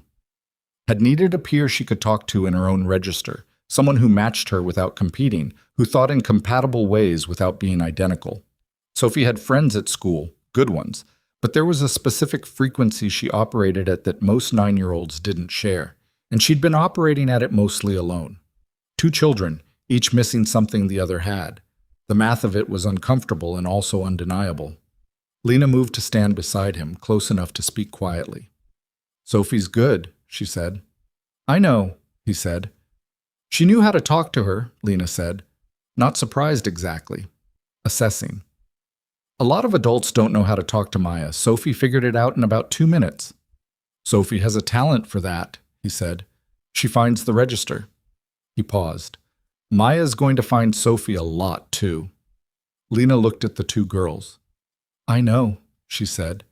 Something in her voice was soft in a way it hadn't been before. Not vulnerable. That was the wrong word for Lena, who was not soft in the conventional sense, had never been. But present. More present than the careful, managed presence she'd been maintaining. He took the moment because it was there, and because he'd been thinking about how to say the next thing for 3 days. "I've been talking to my board," he said quietly, "about restructuring my role. I'm going to move to executive chair and promote Richard to CEO. It means I stay involved strategically, but I'm not running day-to-day operations." He kept his voice low, even. "It means I have time. Real time. Not hours I've carved out of something else, but actual time that belongs to this." Lena was still looking at the girls. "That's a significant decision," she said. "It's the right decision," he said. "The company is at a stage where Richard is genuinely better for that role than I am. I've been holding it because I didn't know what I'd do with myself without it." He paused. "I know what I'd do with myself now." She turned to look at him. Her expression was doing the complicated thing, all its components present. "Ethan," she said, "I'm not saying this to—" He stopped, recalibrated. "I want to be clear about what I'm asking for. I'm not asking you for anything. I'm not attaching this to any expectation. I'm telling you because you have a right to know the actual shape of my availability, and because I don't want there to be any ambiguity about what I'm committing to." He looked at her. "I'm committing to Maya. I'm committing to being present and consistent and available. That's what I'm restructuring for." She held his gaze. "And me?" she said, very quietly. Not demanding, asking. The question of someone who has learned through necessity to be exact about what they need. "That's up to you," he said. "I meant what I said in the cab. You have a vote I don't get to override." He paused. "But I'll tell you what's true since you asked. What's true is that sitting in that restaurant looking at you across a decade and feeling like nothing had fundamentally changed, that was not the feeling of someone who'd moved on. I'd just gotten very good at pretending it was." He held her gaze. "I'm not going to push. I'm not going to make this a condition of anything, but I'm not going to pretend it's not true either." Lena looked at him for a long moment. The city behind her through the window was doing its morning thing, all motion and light, indifferent as always. Her expression was working through something, not the guarded version, not the managed version, the real version, which he was only beginning to see. "I'm not ready," she said. "For whatever you're describing, I'm not. There's too much still that I'm figuring out, and Maya is sick, and my business needs. There's too much." She stopped. "But I'm not saying no," she added. "I want to be accurate. I'm saying not yet, and not yet is different from no." "I know the difference," he said. "Okay," she said, and went back to watching her daughters. Her daughters. He heard it the moment he thought it, the word he hadn't consciously assembled, but which was already there, already accurate. Both of them, in the same room, the same register. Maya explaining to Sophie the specific structural failure of the hospital's original roofline, and Sophie pulling the urban planning book out of Maya's hands to find a comparable example, and the two of them arguing about it in the precise, engaged way of people who are enjoying the argument. He went and got 2 more mediocre coffees from the machine down the hall. He brought one back for Lena without asking, because he'd been doing it all week, and because it was a small thing, and small things were what you built trust out of when big things had already been broken. She took it without comment. That was also trust, in its way. The 3rd week of treatment was the hardest medically.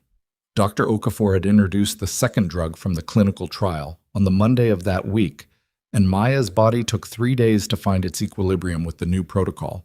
3 days during which her pain levels spiked and her energy dropped to something closer to what Lena had been managing alone in January and February before Ethan existed in the picture. She slept more. She was quieter. She still had the notebook, but she wrote less in it, and the drawing of the hospital sat on the table mostly untouched. Ethan came every day.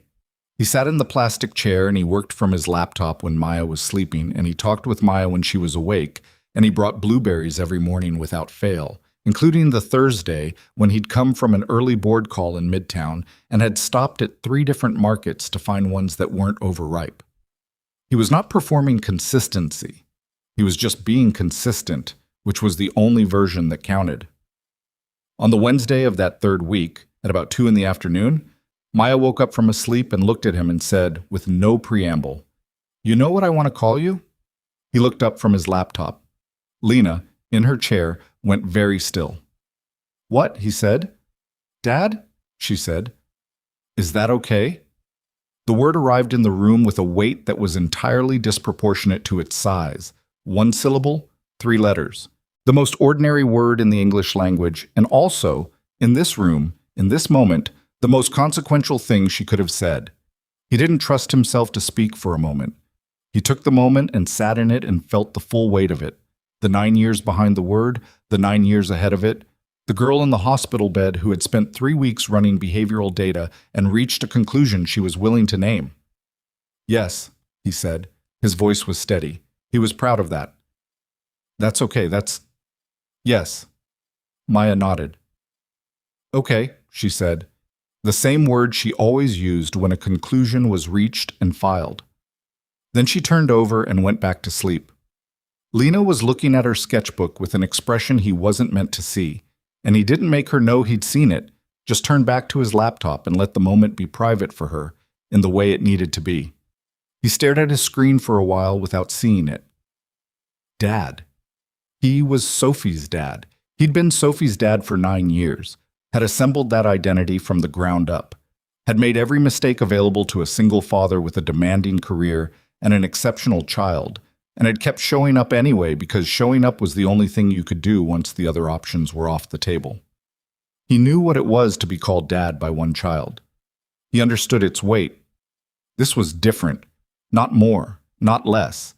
Different in the specific way that Maya was different from Sophie, which was to say entirely. Same fundamental frequency, entirely different expression. This word, from this child, had 9 years of absence in it. It was not a simple word. It was the most complicated word he'd ever been given. He was going to earn it. Maya was discharged on a Friday afternoon at the end of the 4th week of treatment. The discharge was not a declaration of complete recovery. Dr. Okafor was careful and precise about that, sat with both Ethan and Lena and Maya, who had specifically requested to be present for the medical conversation and who had come prepared with 3 written questions. The bone marrow counts were responding. The second drug was doing its work. She would need outpatient treatment for another 8 weeks, weekly blood work, restrictions on exertion, monitoring. It was manageable. It was progress. Maya listened to all of it and asked her 3 questions and wrote down the answers and then said, "When can I go to a building site?" Dr. Okafor looked at her. "Which building site?" "My mom's community center project in Red Hook," Maya said. "They broke ground. I've seen the photos. I want to see it in person." Dr. Okafor said 6 weeks minimum and possibly 8, and Maya wrote that down with the expression of someone who has received a timeline and is already calculating how to optimize the waiting period. They left the hospital in the early afternoon. Ethan had arranged for a car because Lena's regular route home involved a subway transfer that Dr. Okafor had suggested avoiding for at least the first week. There were 4 of them in the car, Ethan in front, Maya and Lena in the back, Sophie in the middle seat that folded down because she'd asked to come, and he hadn't said no, and neither had Lena. And the city moved past the windows in the particular gold of a late afternoon in late spring. That specific New York light that makes the buildings look like they're generating warmth rather than absorbing it. Maya had her nose against the window. She'd been in the hospital for 29 days, and the city looked different the way things look different when you've been away from them. More itself, more detailed, more present in its own particular reality. "The setback on that one is wrong," she said, about a building they passed on the FDR. "The floor-to-floor height is too low for the window size. It's going to feel cramped from inside, even though it looks proportionate from the street."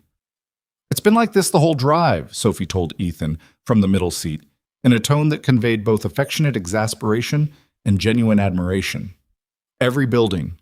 "You've been doing it too," Maya said, without turning from the window. "I have not," Sophie said. "You said the pedestrian bridge we passed has weird energy," Maya said. "That's an architectural criticism." "That's a vibe assessment," Sophie said. "A vibe is an intuitive response to design decisions," Maya said. "It's the same thing with different vocabulary." Sophie looked at Ethan. He kept his face carefully neutral. Lena, beside Maya, made the sound again, the one that wasn't quite a laugh and wasn't quite something else, and pressed her hand briefly over her mouth. The car pulled up to Lena's building in Red Hook, a converted industrial space, 3 floors, brick, the kind of building that had been a storage warehouse for 100 years before someone with good instincts had seen what it could be. He'd been here once, earlier in the week, to bring a bag of things Lena had asked for. He'd stood in the lobby and looked at the space and understood immediately what she'd seen in it. He got out and helped Maya, who accepted the help without the usual negotiation she had with physical assistants because she was tired in a new way and honest about it. Sophie carried the hospital bag. Lena unlocked the lobby door, and they went up in the small elevator that had been retrofitted into the original freight shaft, and Lena's apartment was on the 3rd floor, and it was the first time he'd seen the inside of it. It was not large. It was very much Lena. Everything in it had been thought about. Nothing was accidental. The proportions of the furniture relative to the space were worked out with the same precision she brought to her professional projects. There were drawings on the walls, some framed and some tacked directly to the brick. Her work and Maya's. On the far bookshelf, among other things, there was a photograph. He could see it from across the room. A younger Lena, 22 or so, on a roof somewhere, looking out at a city she was absolutely certain she was going to build something in. He did not go look at it closely. He didn't need to. Maya went directly to her room, which she hadn't seen in 29 days, and stood in the doorway looking at it with the expression of someone confirming that a thing still exists. Then she went in and sat on her bed and picked up a book that was on her nightstand where she'd left it. 10 minutes, Lena called from the hallway. Then rest. 20, Maya called back. 15, Lena said. A pause. Fine, Maya said. Sophie looked at this exchange with visible fascination, filed it, and went to the bookshelf to look at the drawings. He and Lena stood in the kitchen, which was small and well organized and had a window that looked onto an air shaft and then beyond it to a sliver of the water, just barely visible if you stood at the right angle. She put the kettle on. He leaned against the counter across from her. The Red Hook project, he said. I talked to 2 people this week. There are funding mechanisms for historic preservation that you probably haven't been able to access as a small firm. I can make some introductions if you want them. She looked at him. Introductions, she said. Not money, he said. Not my money. Grant programs and preservation societies, people who fund exactly this kind of project and who need an introduction to the right architect. He paused. I'm not doing the project. I'm opening a door. She was quiet for a moment, and he watched her run the calculation. The one she always ran, the one about whether accepting help changed what the thing was. Okay, she said. Yes, thank you. The kettle boiled. She made tea, 2 cups without asking if he wanted one, which was its own small recalibration, the same one he'd done with the mediocre hospital coffee. You build trust in small things. You build it in cups of tea made without asking, in blueberries remembered, in notes carried from one daughter to the other. Sophie appeared in the kitchen doorway. Maya fell asleep, she said. Like immediately. She was mid-sentence about the setback issue on the FDR building. Lena smiled. Actually smiled. The unguarded version, not quite the laugh, but in the same territory. She does that, she said. When she's really tired, she just goes. She was sitting up, Sophie said, with the repertorial precision of an eyewitness, and then she just stopped and was asleep. I'll go check on her, Lena said. She took her tea and went down the hallway. Sophie came into the kitchen and looked at Ethan. This is a good apartment, she said. It is, he said. She designed it herself, Sophie said, meaning the layout, the choices, the specific feeling of a space that had been thought about. I think so, he said. Yeah. Sophie looked toward the hallway where Lena had gone, then back at Ethan. Are you going to figure it out? She said. You and Lena. Eventually. He looked at his daughter. I don't know, he said. That's not a decision I make alone. I know, Sophie said, but do you want to? He thought about accuracy, about what he owed Sophie, which was the truth delivered in the right proportions. Yes, he said, but it's complicated and it takes time and there's no guaranteed outcome. Sophie nodded. Complicated, interesting, she said. Yeah, he said. Complicated, interesting. She picked up one of the teacups he hadn't taken and looked at the sliver of water through the air shaft window. I like her, Sophie said. Lena, she says exactly what she means. She does, he said. And Maya is... She stopped, turned the teacup. She's a lot, in a good way, like a lot of person in a compact format. That's accurate, he said. She's going to tell me when I'm wrong about things, Sophie said. I can already tell. Is that okay? Sophie considered it. It's good, actually, she said. People who tell you when you're wrong are useful. Most people just let you keep being wrong. She looked at him. You should work on that, by the way. On what? On telling people when they're wrong, she said. You're too diplomatic sometimes. You let things go that you should push on. He looked at his 9-year-old daughter. When did you develop this opinion? I've had it for a while, she said. I just hadn't found the right moment. She set the teacup down. The right moment is when things are changing. You push on old things when they're changing. He thought about that. That's a very specific philosophy, he said. I've been thinking about it, she said, and went back to the bookshelf. Lena returned to the kitchen. Maya was asleep properly, she said. She was going to sleep for a few hours at least.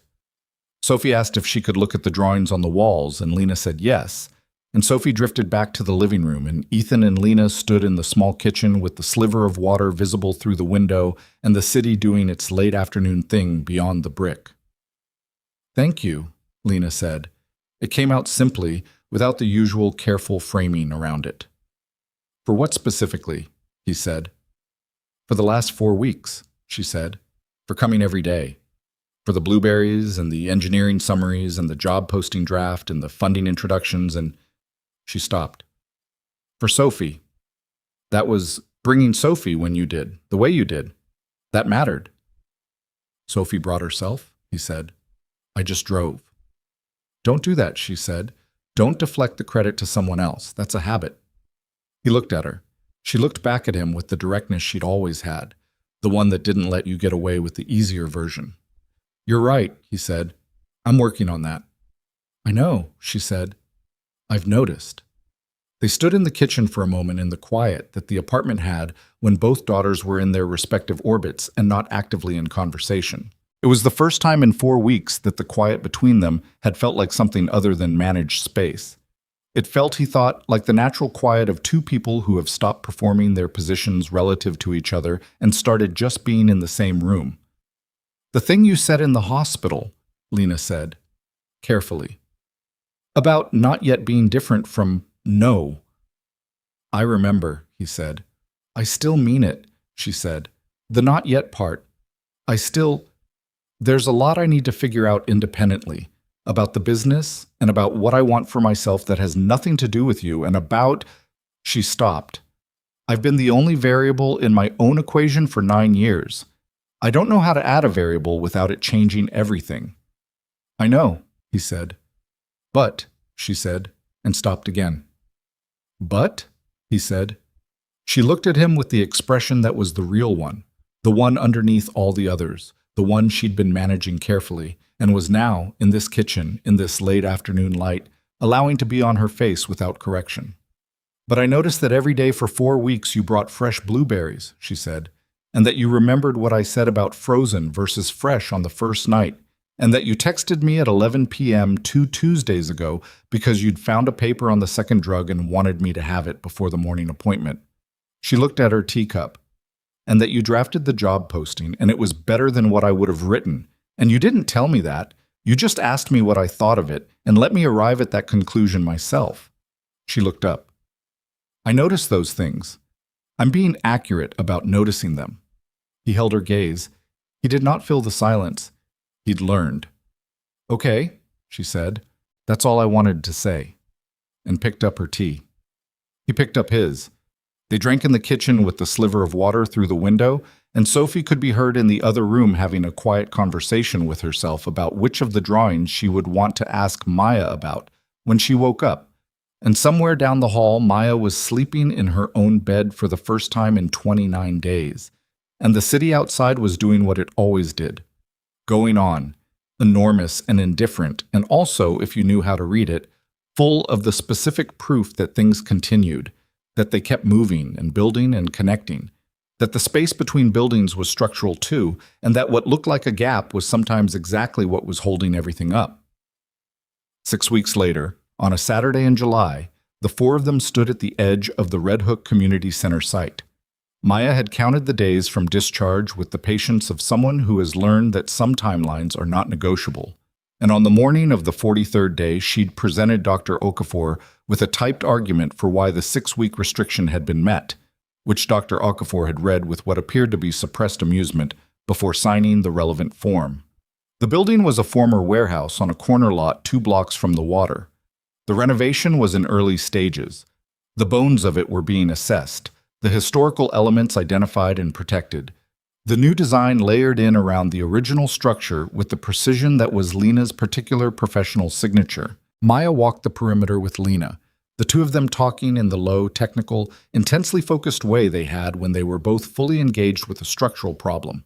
And Sophie walked beside Ethan and looked at the building with the urban planning book under her arm. Maya had returned it, as promised, and Sophie had brought it today because there was a chapter on adaptive reuse that she wanted to look at in context. He watched Lena and Maya move around the corner of the building, Lena pointing at something in the original brickwork, and Maya leaning in to look.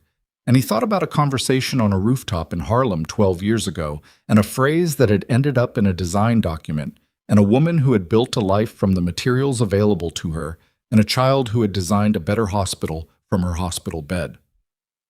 He thought about a 45-minute cab ride and a rooftop restaurant, and the particular quality of air just before something changes. He thought about what it costs to build something, really build it, not just assemble it, not just scale it up, but build it from the actual materials of a life, from the things that resist and break and require more than you thought you had. He'd spent 12 years learning that about companies. He understood now, only just beginning to learn it about the other kind. Sophie said, beside him, "The east wall has a crack in the foundation." He looked at the east wall. She was right.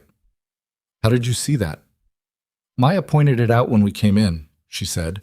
I've been looking at it since. What do you think causes it? Differential settlement, Sophie said immediately, then looked slightly surprised at herself.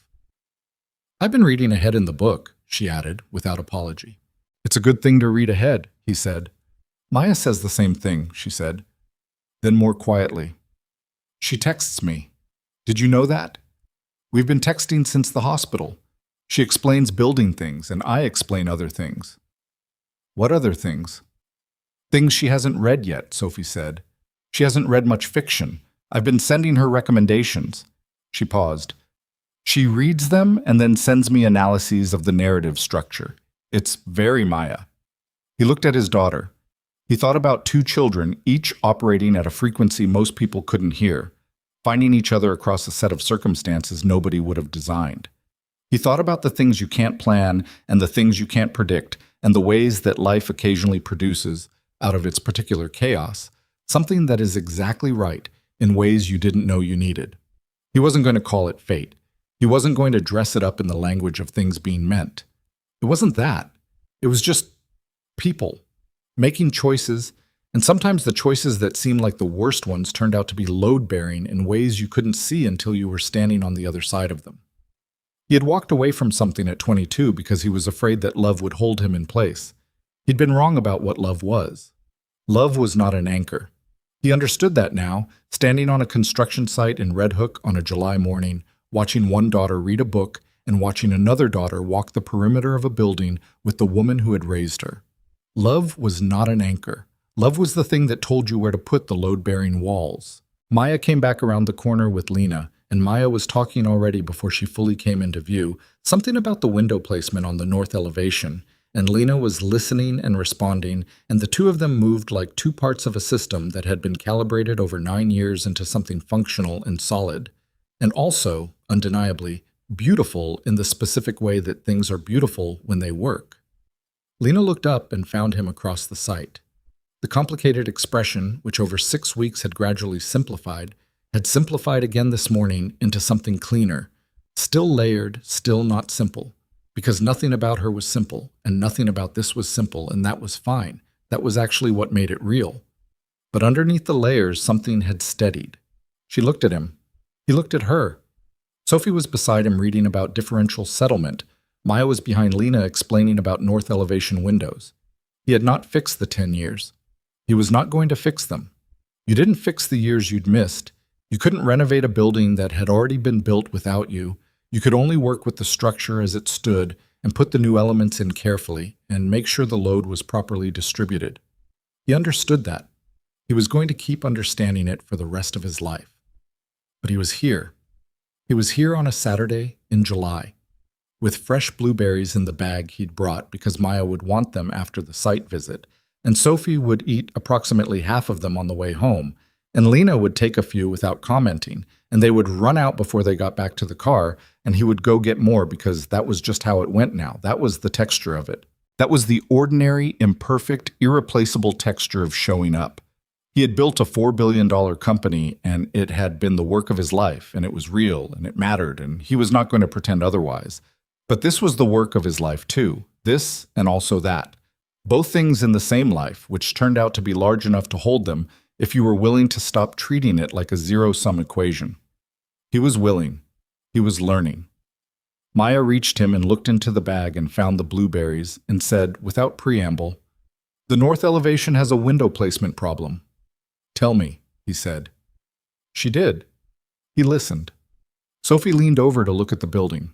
Lena stood a few feet away, watching all of them with the expression that had steadied, and the morning was warm and the water was visible 2 blocks down, and the city went on being itself all around them, enormous and indifferent, and also, if you knew how to read it, if you'd learned what you were actually looking at, full of people who had built things from the materials available to them, and kept building, and were still here. That was the story. Not the $1 billion, not the company, not the rooftop restaurant, or the blind date, or the 10 years of silence, or any of the dramatic events that had cracked things open. The story was the blueberries, the plastic chair, the note in Sophie's small handwriting, folded in a pocket and carried to a hospital bed. The draft of a job posting. The crack in the east wall that someone noticed because someone else had pointed it out.